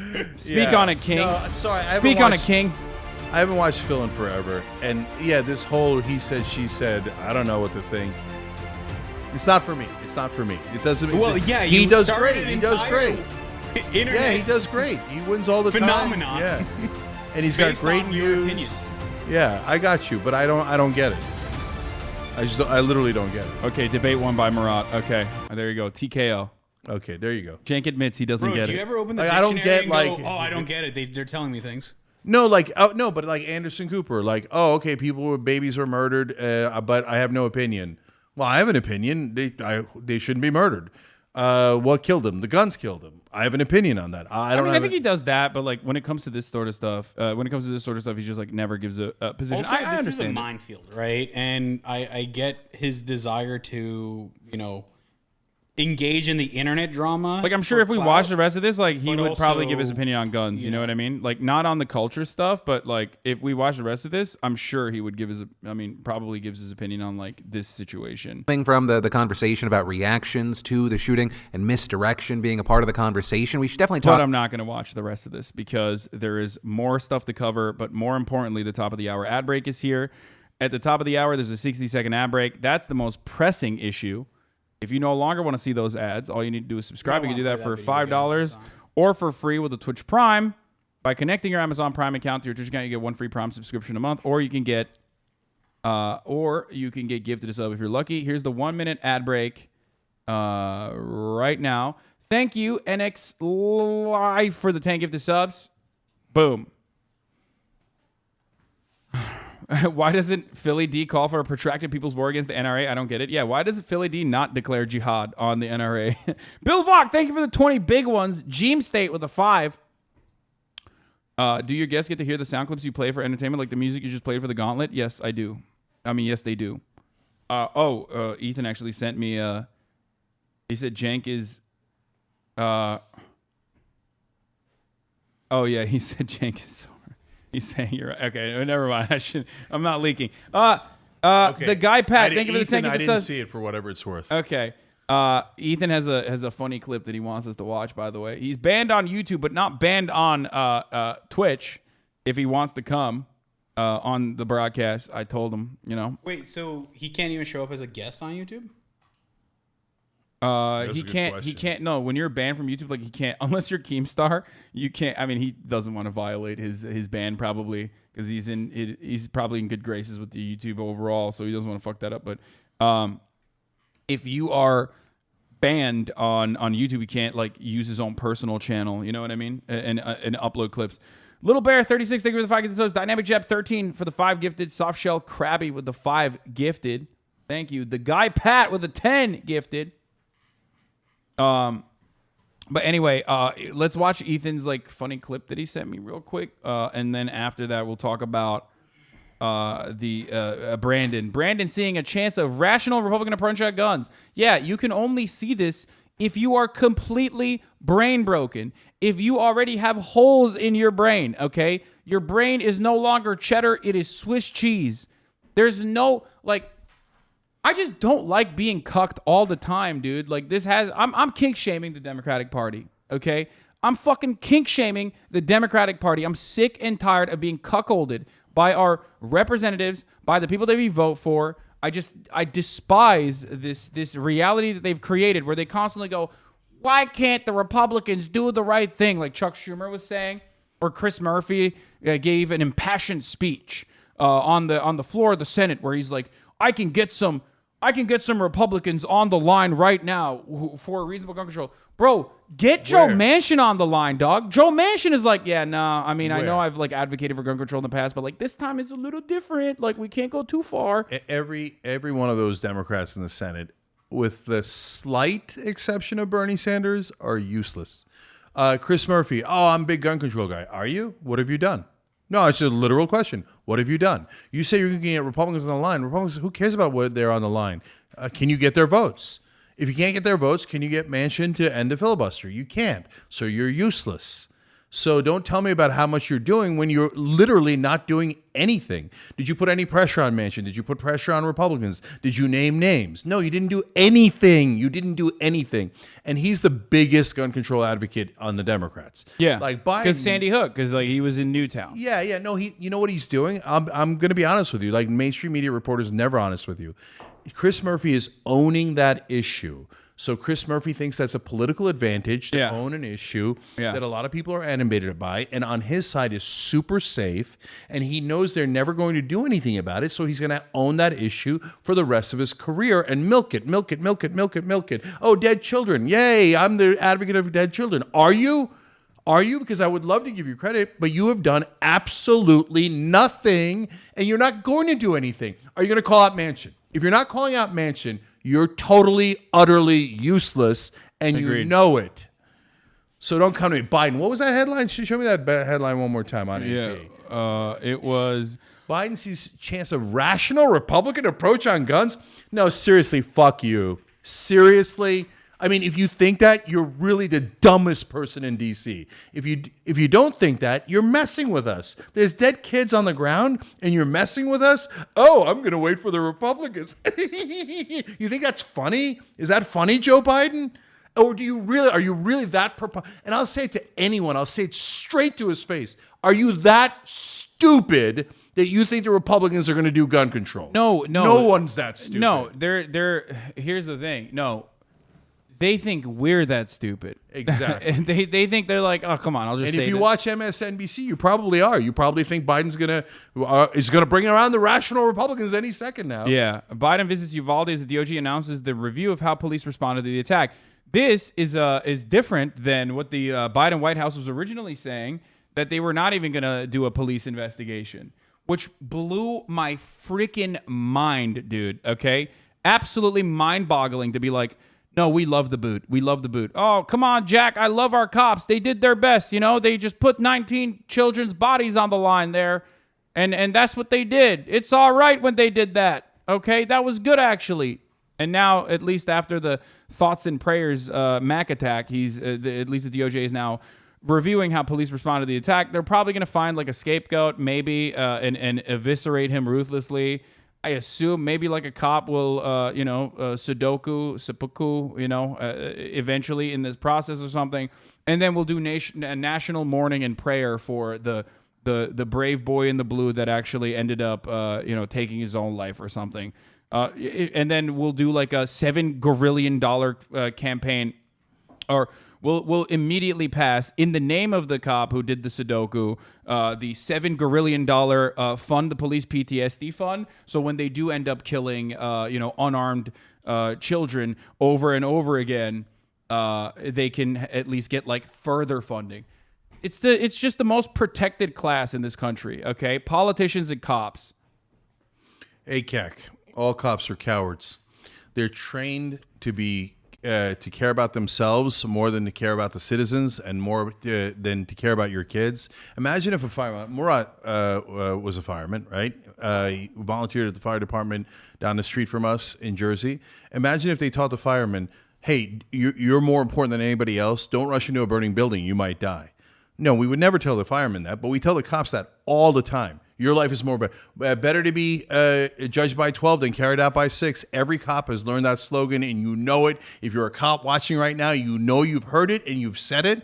What does that mean? That means just kill him who cares? We're going to get off in the jury trial anyway Yep. because the media is totally rigged it in our favor. The entire system is rigged in our favor. Just kill them. Yeah. And rather than risking your life for a split second or even risking a they hangnail. teach him. Yeah, no, they teach him how to mag dump. Your life is always more important. You're not actually protecting and serving. Let's be real.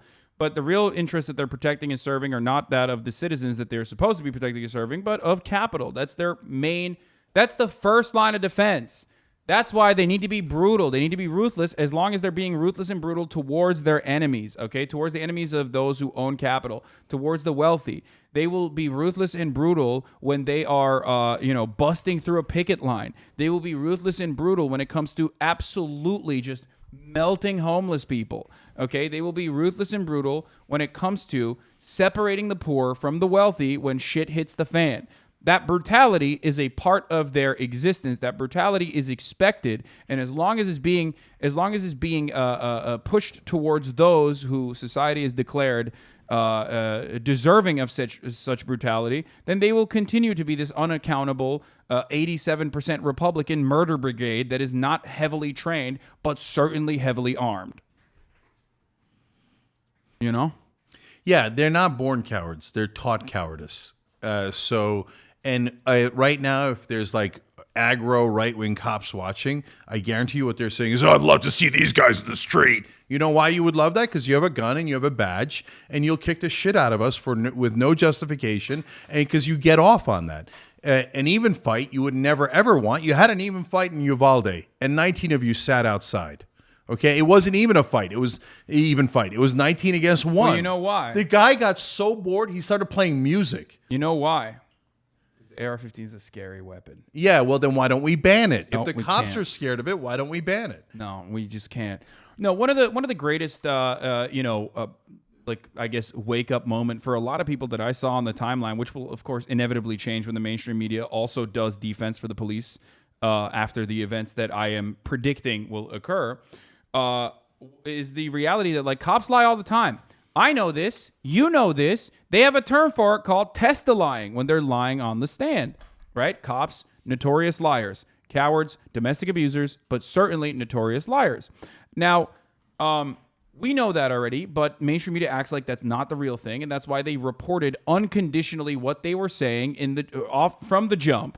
And when it was held up to like even a fraction of national scrutiny over the course of the past 2 days, or over the course of the past 4 days, 5 days now, immediately they had to change their story as they desperately tried to find a narrative that was like appropriate in another incident where they just simply didn't do what they were supposed to do. Universally agreed upon. This is the one time where you're supposed to do the murder. Okay? Dude's walking into a school with a AR-15. He's shot at people. 9/11 calls are coming in. This is it. You're supposed to do the murder there. That's why you are here. That's why you're heavily armed. That's why you got 40% of the entire city's budget. That's why you have armored personnel carriers. That's why everyone is fucking kitted out with a Kevlar vest and an AR-15 with like optic scopes and shit like that. That's supposedly the reason why we have to venerate our police officers, right? But in the one instance where you're supposed to do the murder, you're not doing the murder. What the fuck? Yeah. And look, let me tell you something generally, both about this and overall. I sometimes have the zeal of the converted because I'm older than you, Haas. And so I grew up on mainstream media and I got brainwashed by them. And so when I realized that I'd been brainwashed, I got angry. For example, when I was growing up, I thought the cops always told the truth. How did that get into my head? It got into my head through media. The media, not just like local news and New York Times and CNN, everybody kissing their ass 24/7. Cops. Oh, the beloved cops. The cops are here to tell us the truth. What's the real story, cops, right? But also TV, movies. The cops are always the heroes. They're always telling the truth, etc. And then come to find out you live in the real world and it's a joke. I mean, do you know a cop? Have you met a cop? And do they lie on the stand? They lie on the stand almost every time. Like, they're notorious liars. If you say to me right now, name a profession where people lie all the time. Politicians and cops. Easy. And what does mainstream media... And by the way, everyone knows that. Like the left wing certainly knows that. Right wing knows it too. Like you think like right wing celebrates the cops lying, but they also know politicians are liars and cops are liars, right? Now you turn on mainstream media and they will be outraged. But saying that all police are lying, how could you say that? Our beloved, because shut up. And they do it with politicians too. Oh, the honorable politician. What does Lindsey Graham think? Lindsey Graham doesn't think shit. Lindsey Graham thinks, where's the goddamn check? And if you're not covering it that way, you're a liar, okay? They don't have any ideas or ideology. All mainstream media is here to do is to gaslight you. That's it. The official timeline offered by cops, the last official timeline offered by the cops, completely contradicts the original timeline that they offered because they wanted to make themselves look heroic. And everyone was like, dog, 19 children died. How are you going to try to make yourself heroic in this circumstance? It is abject failure. Like, hide in shame. Yeah. Hide in shame. Yeah. That's your only option. That's your only option. Just move on. Hide in shame. Say you did they're it. gonna get Say fat. you're They're gonna sorry. get fat PTSD pensions, dude. They're gonna get workers' comp. They're gonna get the most protected. It's the most protected job. If you worked at McDonald's and you poisoned like 19 people, you would get fired. Okay. If you are a truck Unless you were the driver, CEO. no. If you're like a truck driver, and even in a situation where it's like out of your hands, and you end up having like some kind of accident, you're still treated like a criminal. Cops are the only job where it does not fucking matter how many people you kill or how many people you allow to get killed or how many people you, like I said, personally murder. It's like, no, you're always in the right no matter what happens. CEOs too, you're right. As the president traveled to Uvalde, Democrats in Congress continue to push on Sunday for federal gun control legislation, despite an uncertain path forward. The party controls the White House and Congress, but falls short of the 60 votes it would need in the Senate to overcome a filibuster by Republicans. Abolish a filibuster. It's inconceivable to me that we have not passed significant federal legislation trying to address the tragedy of gun violence, said, Chris Murphy. Yeah, is it inconceivable? It's the most conceivable thing in the world. Yeah. I told you ahead. Well, look, when at some point I snapped. I forget if it was Sandy Hook, before that, after that. No, it couldn't have been after that. At least it's Sandy Hook. Where I said, look, just these politicians, I guarantee you, will do nothing. Just brace for impact. Your kids are going to be killed, and there's going to be a shooting near you.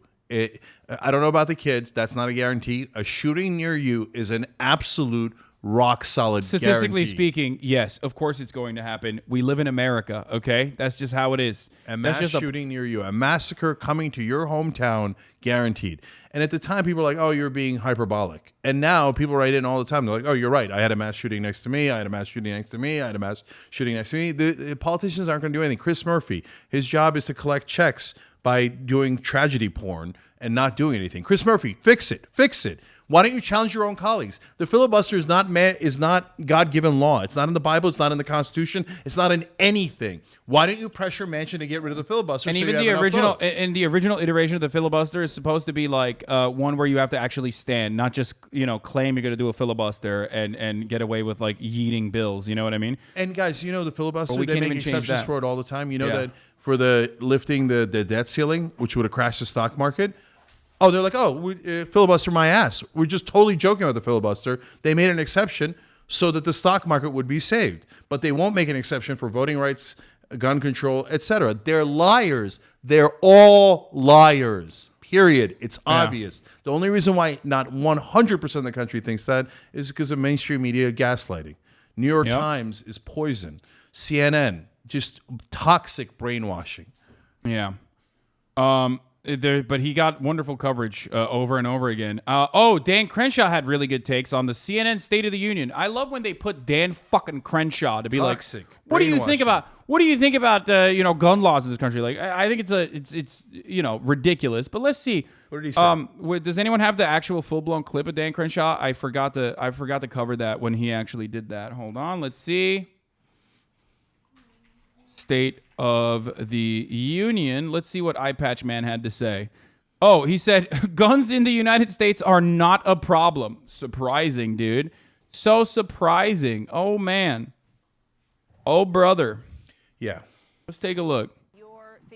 Here it is. Dana Bash talking to Daniel Jebediah Crenshaw. Okay, this coward. And he's taking the lead on negotiations for new gun legislation. One option being discussed is a red flag law. I'm sure you know that Rick Scott actually signed one into law when he was Florida governor after the Parkland shooting. Would you vote yes on a national red flag law? So he originally was a yes on the red flag law, which is why he actually fell out of favor with a lot of like the QAnon psychos. Okay. Rick Scott. No. Dan Crenshaw? Yeah, Daniel Jebediah Crenshaw. He did. I guess he, I He's don't know. pausing for a long time. Yeah, now. no, I think he couldn't see the repercussions that he would face from his base. What do you mean? What happened? What? What are you saying? I don't know. I wasn't trying to make a pun there. I don't know why you thought it. It's in your mind, dude. Okay? I'm neutral. Yeah. No, I Cenk wouldn't. DeFranco. It's funny. Rick Scott cited the law. You would think from the trolls on the internet that I'm the #1 advocate for red flag laws. That's a bit of a myth perpetuated by my own side. Now, truthfully, Like, no, I love guns. Give every mentally ill person more weapons, actually. She says, shouldn't we do red flag laws? And he's like, it's a myth that I'm in favor of it. I hate them so much. Yeah, dude, it's crazy. It's crazy where, I felt blindsided by that take. I mean, honestly, it's crazy. I saw that one. I think there's a lot of problems with red flag laws, especially at a national level. And when it comes to criminal law, that really should be democratically decided at the local and state level. He's such a pussy. This is why I love Dan Crenshaw. I mean, I despise him. He's despicable. He's horrible. His district literally looks like his eye patch because it's so gerrymandered. But the thing it does. I don't. No comment. Okay. Well, I'm just gonna say his district straight up. Okay. Anyway, it does. It does. I'm right on it. I don't give a crap. If you don't see it. Okay. And all gerrymandering, which, by the way, the Democrats didn't do. Yeah. So, the thing I was going to say about it. I always say Dan Crenshaw is despised by the Republican Party because he is literally a pussy ass lib. Okay. I don't know why I'm saying this silently because the pro's right there. He can hear me regardless. But yeah. Am I wrong? I mean, come on, dude. Look, pictures speak for themselves. I don't have to comment on it. Cenk DeFranco, you guys decide in the comment section. Okay. So anyway, he is yeah, he even has the strap, dude, behind the head. Okay. So hey, by the way, if they don't like that joke, they can go and change the gerrymandering and give us rational districts. The gerrymandered districts cause African Americans to be greatly disproportionately underrepresented. Yeah. And that is a 10,000 times bigger problem than Dan Crenshaw's eye patch. So if you caught feelings over the eye patch joke that Haas made, I was not making a joke. I don't know what you're talking about. No, just about, or the observation that it looks like his gerrymandered districts. You should be way more upset about the gerrymandered districts, but no one in the media will be because they don't care. So anyway, they like his own side, as he also admitted, hate him for this. And also because he's a huge lib. What do I mean by this? He does the classic, like, I'm the adult in the room, sweaty stuff. Yep. Where, like, he'll go to a town hall and someone with, like, a, 10-gallon hat will get up there and be like, Congressman Dan Crenshaw, when will you assassinate Nancy Pelosi? And he'll be like, actually, we have laws for a reason, and we can't assassinate Nancy Pelosi. You need to sit down, sweaty. And then they're like, oh, you're a pussy. Like, they hate him because he's constantly telling his voter base that, we just can't do these things that you want me to do. Whereas every other Republican in that situation would be like, I'm with you, brother. Yeah. Like, you got Lindsey Graham saying, Lindsey Graham is kind of a pussy lib too. That's why they also despise him. But basically that's what it is. Like, that's why he constantly finds himself in the situation where, like, people get mad. But even so, you Okay, have to so look would at you these and support wonder one- what the actual Would you purpose support a is. red flag law in Texas? Well, no, and here's why. Because what we're essentially trying to do with the red flag law is enforce the law before the law has been broken. Now, that's a really difficult thing to do. It's difficult to assess whether somebody is a threat. Now, if there's such a threat that they're threatening somebody with a weapon already. So you don't support it. Enforce the law before the law is broken? What do you mean? Like, so that's the only time when red flag law should be enacted is like when after some psycho murders 19 children? Yeah, they did enact that then, technically, because he's dead. But in other in other mass shooting incidents, they enact the red flag law technically when he's done with the crime, and then basically he goes to jail. So look, Dana Bash so far, perfectly good question. She didn't do anything wrong. But when he gives that answer, her follow-up should be, when you talk about mental health being the actual problem and not guns, you're lying. Isn't that correct, Congressman Crenshaw? You just said we shouldn't do anything to prevent people with mental health issues from murdering people. That's what the red flag says. Hey, there's a red flag here for a reason, right? And you're saying we should ignore that. So you're never allowed to talk about how mental health is a problem in regard to guns. I just want to make that clear, Representative Crenshaw. Now we can move on. Will she ever do that? No, she has to get him back on the show. So she needs access. So she'll never, ever ask him that question. I don't know. Look, maybe she asks him in the very next question, but I guarantee you she won't. I can guarantee you ahead of time. Yeah. It's whoa, this is actually a good take from David Hogg. The Texas shooter and the shooter at my high school both waited until they were of legal age. Don't tell me these laws can't do anything. Both were under 21. They aren't criminal masterminds that have deep connections to the black market. They're basically kids. Yep. So clearly it's stopping 16-year-olds from being able to purchase it legally to do like the unjustifiable acts. So clearly, maybe red flag laws would help, but we can't do that. So look, everybody's gone through this. Dude, I'm ableist. Yeah, 100%. I'm ableist when it comes to the president. I think the president should not have holes in his brain. Sorry. If you're doo-dooing your diaper every day, you should not be the president, straight up. And I don't mean ableist like, Greg Abbott shouldn't be the governor. I'm ableist because Greg Abbott is a demon, a psychopathic demon who has no moral system.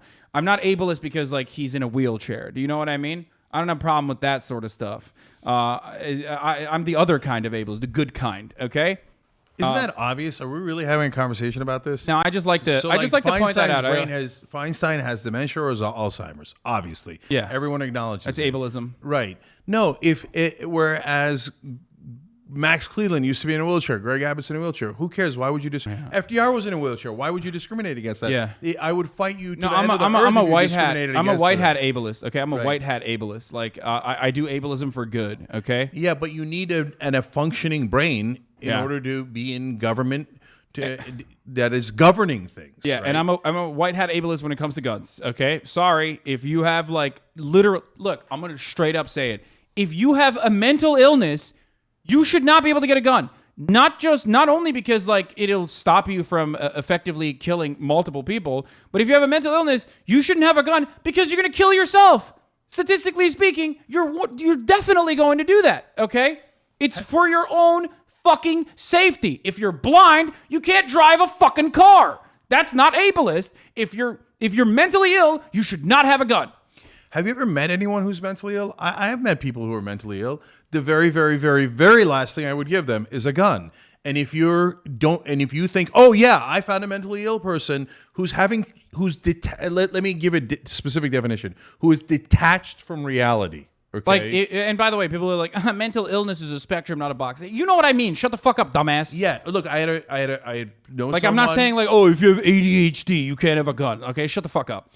I know someone who thought he was the Prophet Muhammad. Okay, he is not the Prophet Muhammad. The Prophet Muhammad died 1,400 years ago. I would not give him a gun. And if you would give him a gun, you're also crazy. Yeah. You should also check yourself into a mental institution. And I would not give you a gun either. I would ban it. I would hard ban on that. Yeah. Anyway, I know I'm yelling at some on the left there. They're like, oh, no. Just because somebody's detached from reality doesn't mean you should take away their rights. No, it does. It means you should take away their rights to a gun the funny and to thing drive. The funny thing is this is a leftist community, right? There's plenty of people in here that recognize that they have diagnosed mental illness. There's people who said, I'm schizophrenic and I literally got rid of all my guns so I don't hurt myself. There were people in here that are saying, if I'm depressed, I have clinical chronic depression. If I had a gun, I would not be here right now. Okay, 100%. And that's the thing. Obviously, you know who would do a better job of this if we had red flag laws and you had to undergo a psych evaluation. That's it. You undergo a psych evaluation along with at least three character references that will be legally culpable if you do actually end up engaging in some kind of gun violence or gun crime. Okay, and then boom. There you fucking have it, dude. There you fucking have it. Look, they don't want a psych evaluation if we're being realistic because it would eliminate a ton of the right wing. Hey, do you think there are Jewish space lasers? Yeah, I do. Okay, you're eliminated. Oh, no, it's not fair. Well, dude, you're a lunatic. There are no Jewish space lasers, and that's not what starts the forest fires. You're detached from reality. What? What if there was Jewish space lasers starting? Okay, dude. All right, let's continue. Well, then with they've this. already broken the law, so why do you need this other law?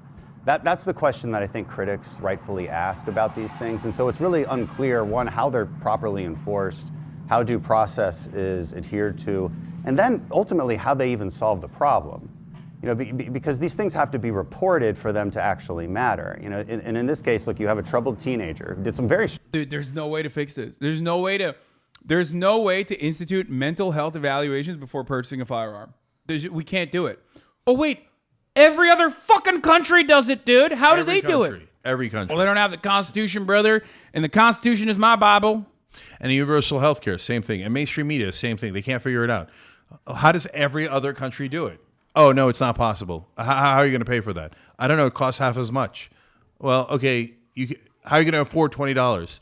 Okay, well, this thing costs $10. You can't afford it. I already paid $20. Yeah, no, that's like leftists when they say like, oh, you're just trying to take away guns from the poor. It's like, no, dude, I want poor people to be able to kill themselves too if they're mentally ill, okay? No, that's why I want to make sure every poor person has a gun so that they also too can enjoy the fun of getting shot in the fucking face by their 5-year-old who doesn't understand what they're holding on to, okay? It's so sick. Suck my dick, Twitter leftists, okay? Shut the fuck up. Strange things. Sorry. You know, shooting at people with BB guns, cutting himself, saying crazy things. Does this reach the level where you involuntarily commit him or take his property? Because Yes. the thing is those Yes, it does. those things. Yeah. Look at that analogy he gave. Oh, you know, this guy's detached from reality, Bro, mumbling this about guy- things that aren't true. Does that reach the level of taking his gun away? Yes. Yes, it does. It does. Easily. And also, has this dickhead ever talked about like civil asset forfeitures? I think not. Has he ever talked about like your wages being stolen from you by your bosses? No. Of course not, because those are things that actually matter. But those are things that would hurt the current hierarchical order that he is greatly benefiting from. Okay? Oh, the civil asset forfeiture in the form of guns. Like, oh, shut up, dude. Yeah, that's the one time it's acceptable. Okay? That this teenager was doing could be applied to quite a few teenagers. Right. I mean, and they shouldn't have guns. What do you mean? I mean, that's a lot of mass murderers that might not get to mass murder. That's crazy. That's perhaps that's the most frustrating part about this entire process is when they say when they openly state that this is a matter of convenience. It suits the material interest of the gun lobby and the gun manufacturers. So we never even think about it, but it's actually just that. I like guns, I like shooting guns, and I do not want to be inconvenienced by a background check and perhaps not be able to own all of these weapons that I want to own. By the way, it's we all know why they say that, right? It's they don't actually care about the inconvenience. This son of a bitch gets paid by the gun lobby, okay? He's been bribed to tell you horse crap, okay? So he thinks if there's no background checks, number one, you'll be able to get guns easier. Number two, bad guys will be able to get guns easier, and they'll kill people, and that'll panic everybody, and they'll buy more guns. So this is a giant gun buying criminal political enterprise. Yeah, they don't even and then hide they share it. part of the loot with people like Dan Crenshaw. Yeah, they don't the even gun hide it. manufacturers They and don't even funnel hide the it. money to him. He's a criminal. He's a criminal that gets people killed for money. Bro, they don't even hide it. Look at this, by the way. First of all, if you've been in this community long enough, you already know, obviously, that I've talked about this a million times over, but gun sales go up in the aftermath of mass shootings because people are genuinely terrified that they're going to take this gun away. So I got to go buy my gun immediately. You know what I mean? But this is probably one of the grossest versions of that, where they actually are quite literally trafficking the starter kit. Hey, are you an incel? Do you hate women? Do you think there are Jewish space lasers because your congressperson told you that was the case and you've been going and frequenting the weirdest forums on the internet? Well, guess what? You too can own the exact same weapon that this mass shooter used 3 days ago. They did that. The banned guns giveaway. The NRA currently promoting the specific gun model used to murder 19 kids and 2 teachers at Uvalde as a part of a banned guns giveaway, along with 1,000 rounds of ammo, dude. How dope is that? I'm going to say something super random. The guy who tweeted that, Christopher Ingram, I don't know if he's still with the Washington Post. He's one of the few really good reporters in mainstream media. I don't know why he's been allowed on there for years, but he will write. Well, it says ex-WAPO. There you go. Not allowed. Well, he was at the Brookings Institute, too. That's not great. Yeah, anyway. no. But you read his pieces, they are nothing but factual. It's like a ray of random sunshine. There you go. in I'm mainstream media. following him now. Good. Yeah. He's there's some good He's reporters. the one that looked up and he's like, oh, yeah, it turns out the Hillary Clinton voters voted against Barack Obama at twice the rate that Bernie Sanders voters voted against Hillary in 2016. He's the only one that wrote about that in mainstream Yeah, that's media. why he's ex-WAPO now. Yeah. No, I like Dave Weigel's good. Whoa, what's your beef Weigel's with good. Brookings? Dude, what the neoliberal think tank Brookings Institute? Like, what do you mean? There are no think tanks. I hate the Democratic Party's operations as well, just as much as I hate the Republican Party. Now there's like one or two progressive think tanks that are okay and barely hang in there because they can't get any money. But outside of that, 98% of think tanks are not think tanks. They're propaganda machines. Their job is to literally produce propaganda for pay. If you hear it from a think tank, there's a 98% chance that it's manufactured horseshit meant to deceive you. Yeah. Okay, let's continue. There's a big gulf, I think anybody would argue, between committing somebody and allowing him to buy a weapon of war legally in Texas. I mean, if you, and if you change the law, this gets to a solution. say A weapon that- of war. I also hate that designation. Like, it is true. It is a weapon of war, but they're like, they always come out and they're like, no, this weapon was created so you can murder brown children overseas, not our children here. Duh. It's a weapon of war. Agree Anyway. on that. Minor thing, but it just pisses me off. Well, so maybe a solution we could agree on is improving our background check system because, look, again, he went through a background check. So the problem isn't that a red flag law could have solved this. It doesn't seem clear that that would have happened. The problem is that the background check didn't capture the full story of this person. So look, the Republicans are the ones that proposed and passed the Fix NICS Act. Republicans have proposed the 21st century Fix NICS Act, which further improves the system. It's the NRA that actually advocated for background checks in the first place. He's talking about the Mulford Act. He's talking about the one time the NRA was actually advocating for gun control and eliminated constitutional carry because black people were demonstrating their constitutional right to open carry in the state of California. Oh my God. What a fucking piece of shit, dude. I mean, listen, dude. Hindsight is 2020, but it clearly doesn't mean it's 2020 in the case of Dan Crenshaw, it seems like, because, he totally just fucking flubbed that one. He was like, yeah, the NRA was pro-gun control. Oh. So this is where Dana Bash has to interrupt and say, wait, did you just say the NRA is in favor of background checks? Because they most certainly are not in favor of background checks right now. Are you referring to something from 20, 30, 40 years ago? Why would you bring that up now? Is that an attempt to deceive us? Yeah.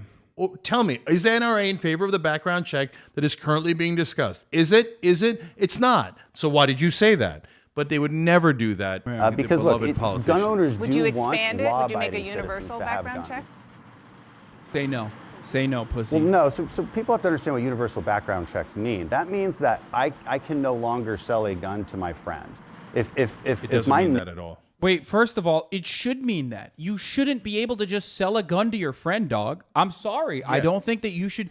What is this like? Oh, no, I should be able to sell a gun to my friend. No, you shouldn't. You should not be able to do that, dude. So what it means is have reasonable regulations. The regulation is not, okay, one page, you're not allowed to sell guns to anyone without blah, blah, blah.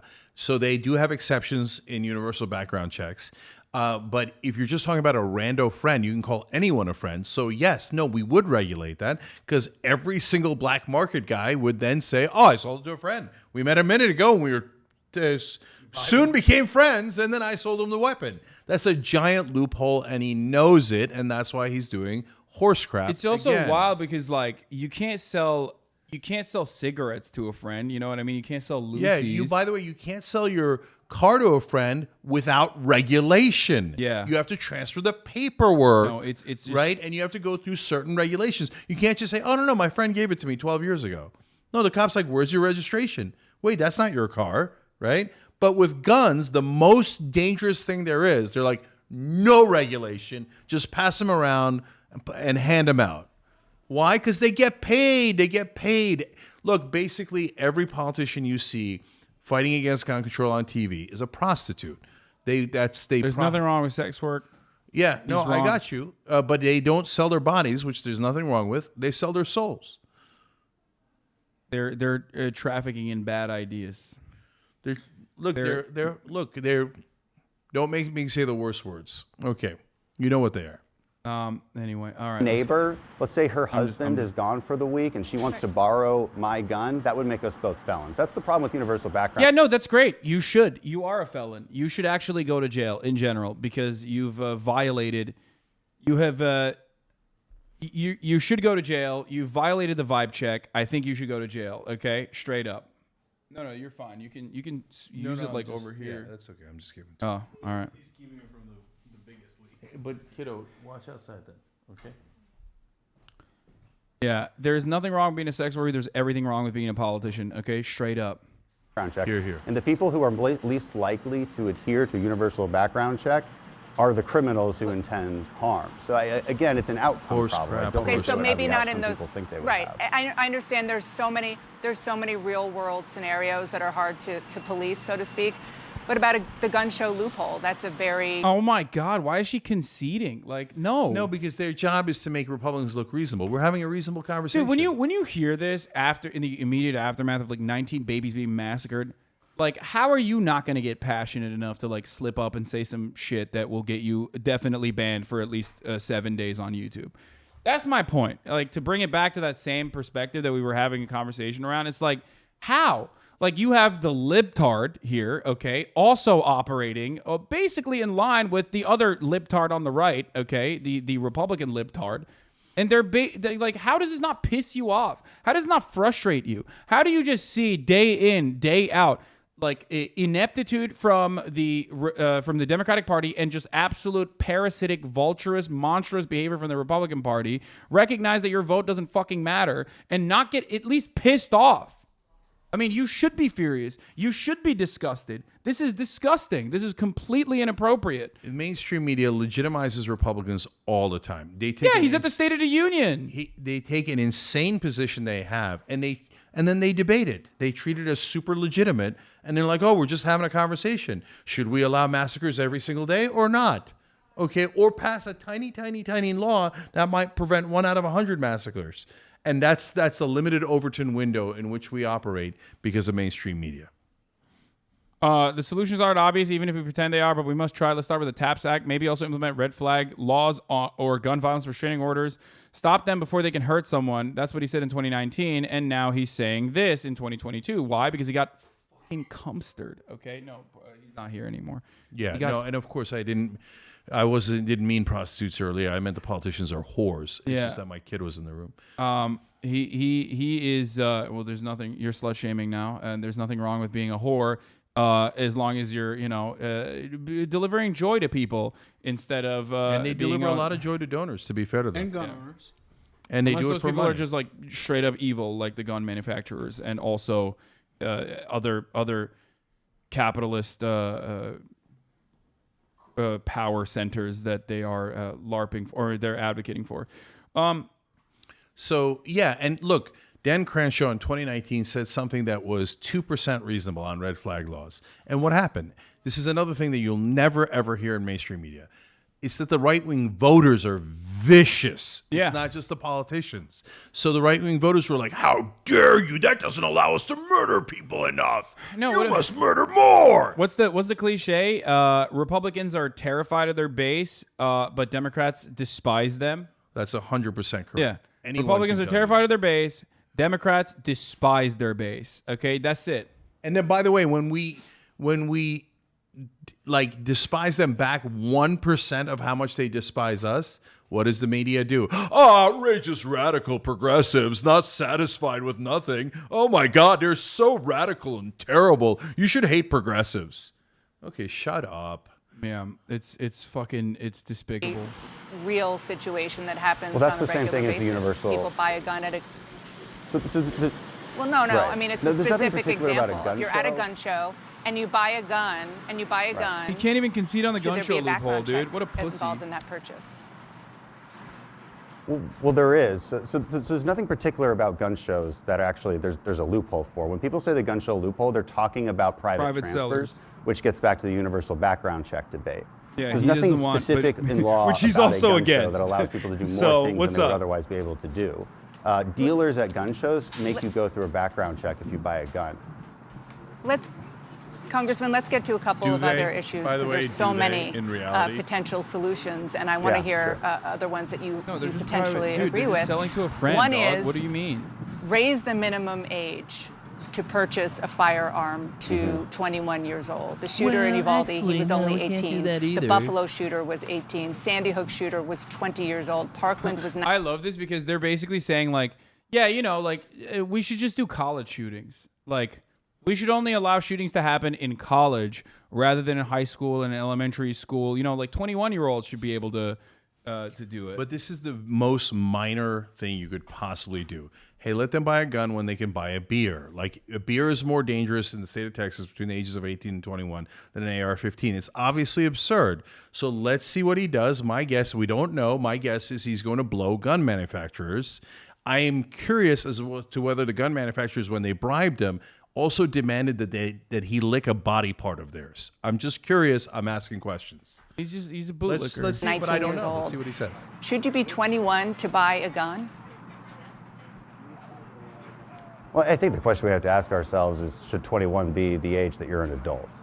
You know, as a society, we do have to decide when you're. Should it be? Oh, libertarian Andy. I think age of consent laws are arbitrary. I'm just going to say it. As you guys know, I'm a libertarian. In other words, you're against all gun control because you get bribed to be, just like we told everybody. We were right. Mainstream media having a legitimate debate with you, who already sold out his positions and probably licked the crevices of your donors, is not a person to have a debate with. Why don't you fuck off already? But go ahead. Yeah, I love the argument. Like bad guys will still get the guns. Okay, bad guys will still get the guns. Like laws don't stop people from getting guns. It's like okay, laws don't stop people from murder. You know. Yeah. Oh, So- by the way, that means congratulations, pro-choice movement. We should have no laws banning abortion because people don't listen to laws anyway. So what? So then don't have laws. Well, unironically, that is actually like you have full control over your own body. So yes, that literally does happen. Laws actually can't stop people from getting abortions because people have miscarriages all the fucking time. But they can't stop you getting from property. Like you can't buy a car without registering it. Thank you. Exactly. You can't buy a house without going through a certain regulatory process. Yep. So we can ban you from having property depending on the circumstances, but we can't ban you from doing certain things with your body. Like Ben Shapiro says, don't ever masturbate to porn. But you actually can't ban that. And the proof positive is his entire audience. An adult, and right now we technically say, You're 18. saying Well, look, that I'm not your very impressed by our Shapiro's audience current are a bunch of coomers. Is that what you're saying? swath of 18-year-olds and their maturity level. So maybe we should have that conversation. But then it has to apply broadly. It has to mean that you are not an adult until 21. And then, what happens then when we see a 22-year-old commit an atrocity? Are we going to raise it again? In other Are we words, gonna no raise gun it control. again. That's what we thought. Wait, what? But like, there's no other issue where you're just like, dude, we just can't stop it, bro. Like, we just can't stop it. Like, that's such a fucking dumb argument, dude. What if you see a 22-year-old and he's having a beer, Yeah, I just like we just can't. We can't stop it, dude. I guess we just shouldn't do anything about it. Yeah, okay. By the way, marijuana is illegal in the state of Texas. They think marijuana, a joint, is more dangerous than an assault weapon. They have literally lost their fucking minds. If you believe that, you are an idiot and know nothing, okay?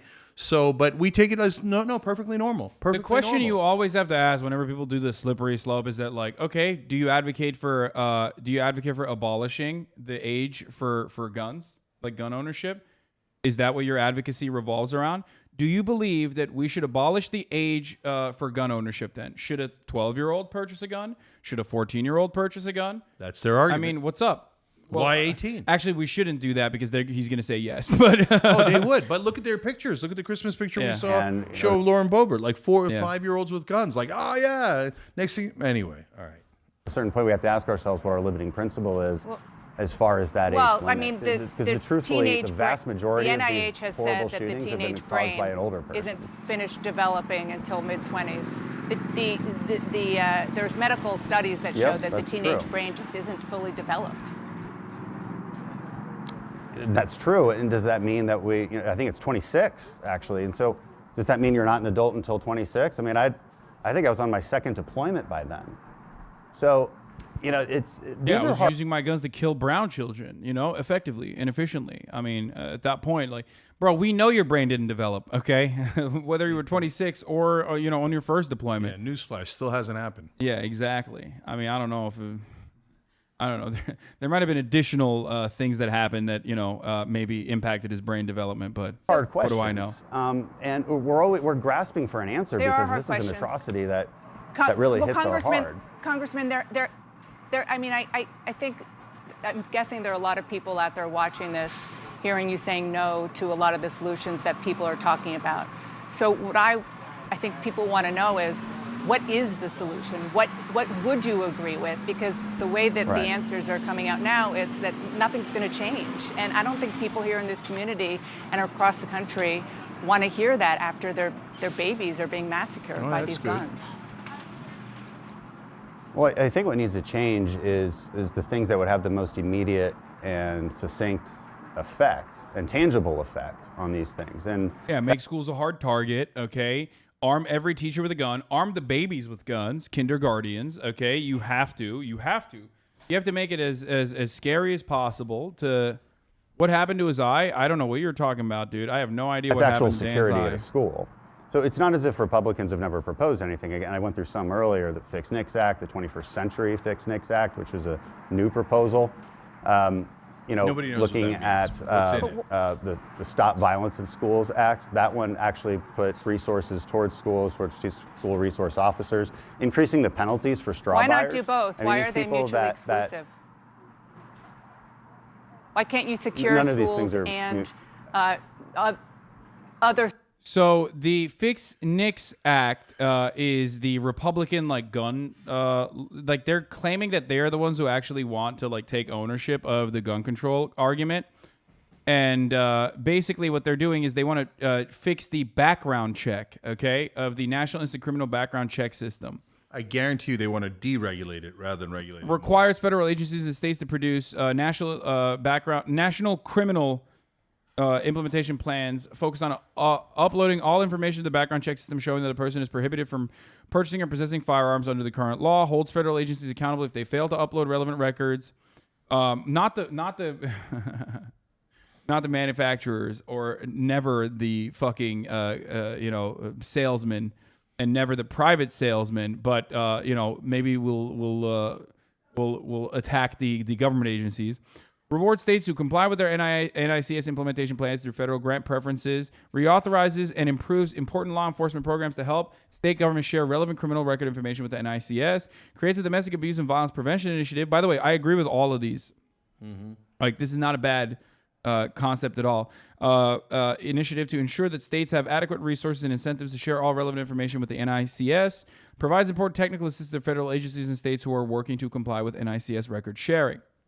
Okay? This, in and of itself, is not a bad thing. It's just the problem is this does not even solve a portion of the problem. And for the Republicans that always, you are correct, Toyota Echo, for the Republicans that always fucking say, well, none of these laws would have stopped the shooter from, getting a gun or whatever the fuck. Well, neither does this, okay? Neither does the Fix NICS Act. Okay. DJ Computer, if you send me your fucking TikTok one more time, I am going to literally put you on a spaceship to Mars. Okay. I don't want to watch your TikTok. Please stop sending me your personal TikTok that you made. Okay. I don't care. Stop. Yeah. Free Mars trip. Pog.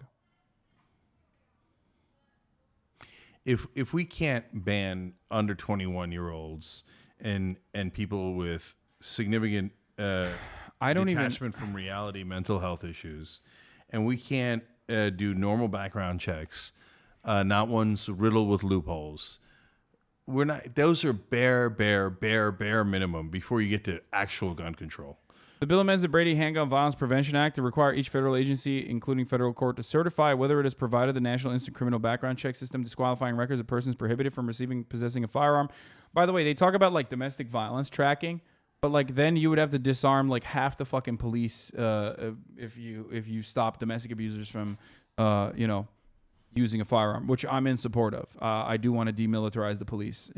Gun control means gun control on the police as well. So I'll say one last thing, and then I probably should get going. Assault weapons, the AR-15s, etc. There is absolutely no reason for anyone to own them.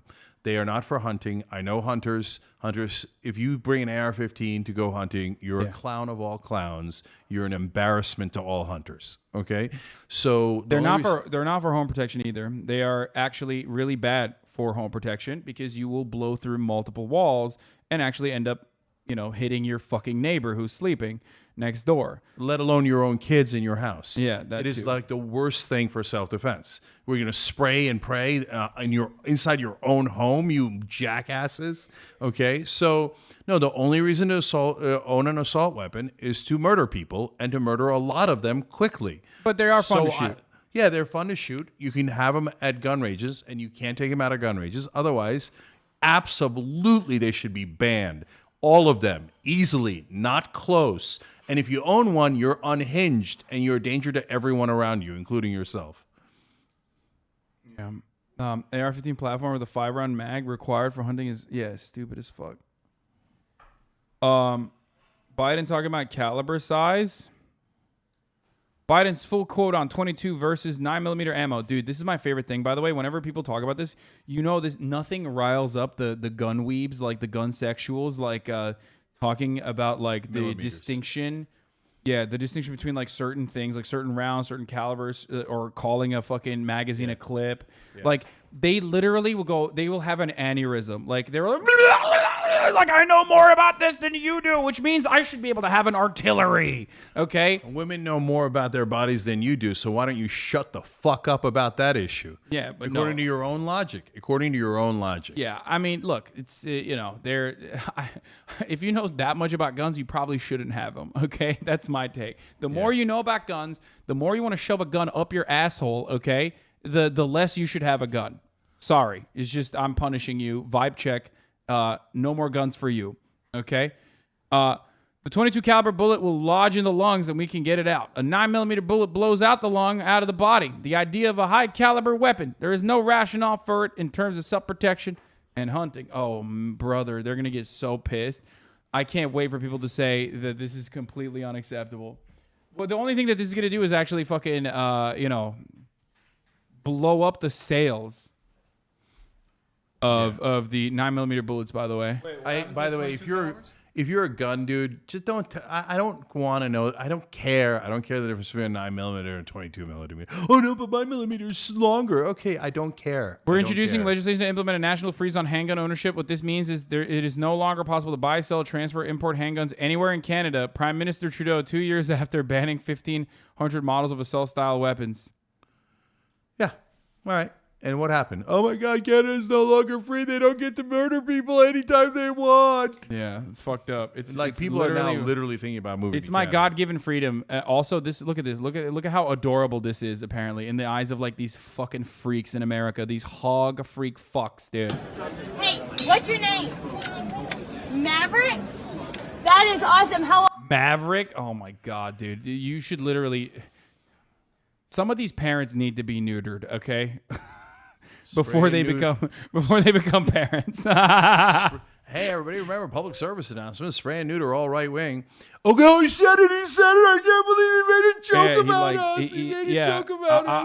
I'm doing eugenics, dude. Okay. Well, the exclusively the one mental deficiency, which is being a right winger. That's the only time I think it's appropriate. I mean, look at these psychos where they think it's perfectly normal to have like a tiny little, what is he, 3 years old?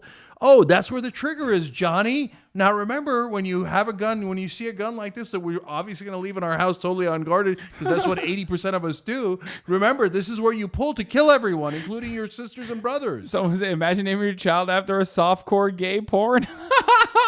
Top Gun is literally that. Oh, so yes, Pro's not here. We're good. Okay. Top Gun is that, for the record. How old are you, Maverick? Bro, I can't wait to see He that. is 4 years old. Show me what you do with the gun.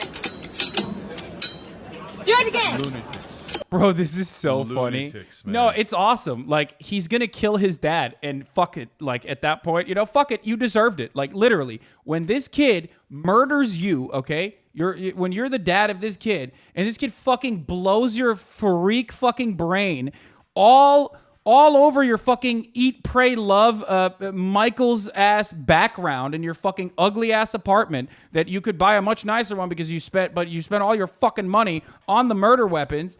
That kid, you're gonna deserve it. You will literally deserve to be fucking murdered by your child. You did that. No, Okay. It really disgusts me, and so I don't want those. I don't want anybody harmed. I don't want those right wingers getting shot by their own kids. I don't want any of it. Okay, but when we try to help them, these mentally deranged people are like, "No, I have the right to have my son murder me. I have the right. I have the right. Here it is, Sonny. Here, learn how to murder people." Okay. He's a kid. He doesn't know. And he's going to be traumatized the rest of his life if that accidentally happens, which it happens all the time. No, man, I'm really safe with your guns. Dude, your IQ is 20. You're not really safe with your guns. Okay, you're the least safe people in the planet teaching a kid to do that. Child Protective Services should definitely go and talk to that family. They should have a very serious conversation. And if they see any guns lying around that aren't in a safe, they should definitely take that kid away. And I feel terrible about that. But his Take the parents are magazine out. lunatics. Oh, can you put it back in? This is the culture. This is the culture. This is the culture of murder from the right Perfect. wing. Murder Incorporated. Yeah, Congratulations. Bro, someone just said gun groomers, straight up, dude. Exactly. The real fucking nice groomers job, are like, commenter. Exactly Yeah. right. Whoa. They're just grooming for murder. That's all. That is Poor adorable. kid. Poor kid. No, this is like, it's Allah's toughest soldiers, dude, getting the fucking hardest battles. You know what I mean? Sometimes you gotta. If you showed this, if they were, that's a Sometimes great you point. gotta fucking pull a Boko Haram and utilize the tiny children. Okay, that is the greatest way to do it. Okay, No, that's you what. show Imagine that. if that was an no. Afghani child. I swear to God, if you showed that same exact video, but you put a lady in a burqa and you put a Muslim-looking kid, and you showed it to the right wing and said, "Look at these monsters," they'd be like, "Look at these Muslim monsters! Look at what they're teaching their kids! Yeah. We should kill them all!" Oh, and then you say, "Oh, kidding! It was actually you guys." They'd be like, "Oh, goddamn right, man! Yeah, I got my rights. I got my rights. Yeah. Teach my 3-year-old how to murder people. I got rights." That's why I was against Coney 2012. Okay, I think it's bullshit that they tried to stop Boko Haram from arming children. They have a constitutional right to fucking carry. Okay, I'm just saying, it's the truth. It's Dan their Crenshaw. Why Take it up with us. why can't Nigerian babies have why can't Nigerian babies use their right to bear arms, brother? Take it up with Dan Crenshaw. Yeah. All right, I gotta go, man. Okay. All right. All right. Good to see you. Thank you for coming on, Cenk. No problem. Good to talk to you guys. Good comments. I hope you enjoyed that. That was good. Here, that's Promises to Keep by Joe Biden. this is the Cenk's book. He brought it here. He loves I Joe read it Biden. all the time. I'm like, oh my God, what promise is he gonna keep? Yeah. Oh, it turns out it's empty. Oh, funny. Yeah. The promises that I keep are the top of the hour ad break.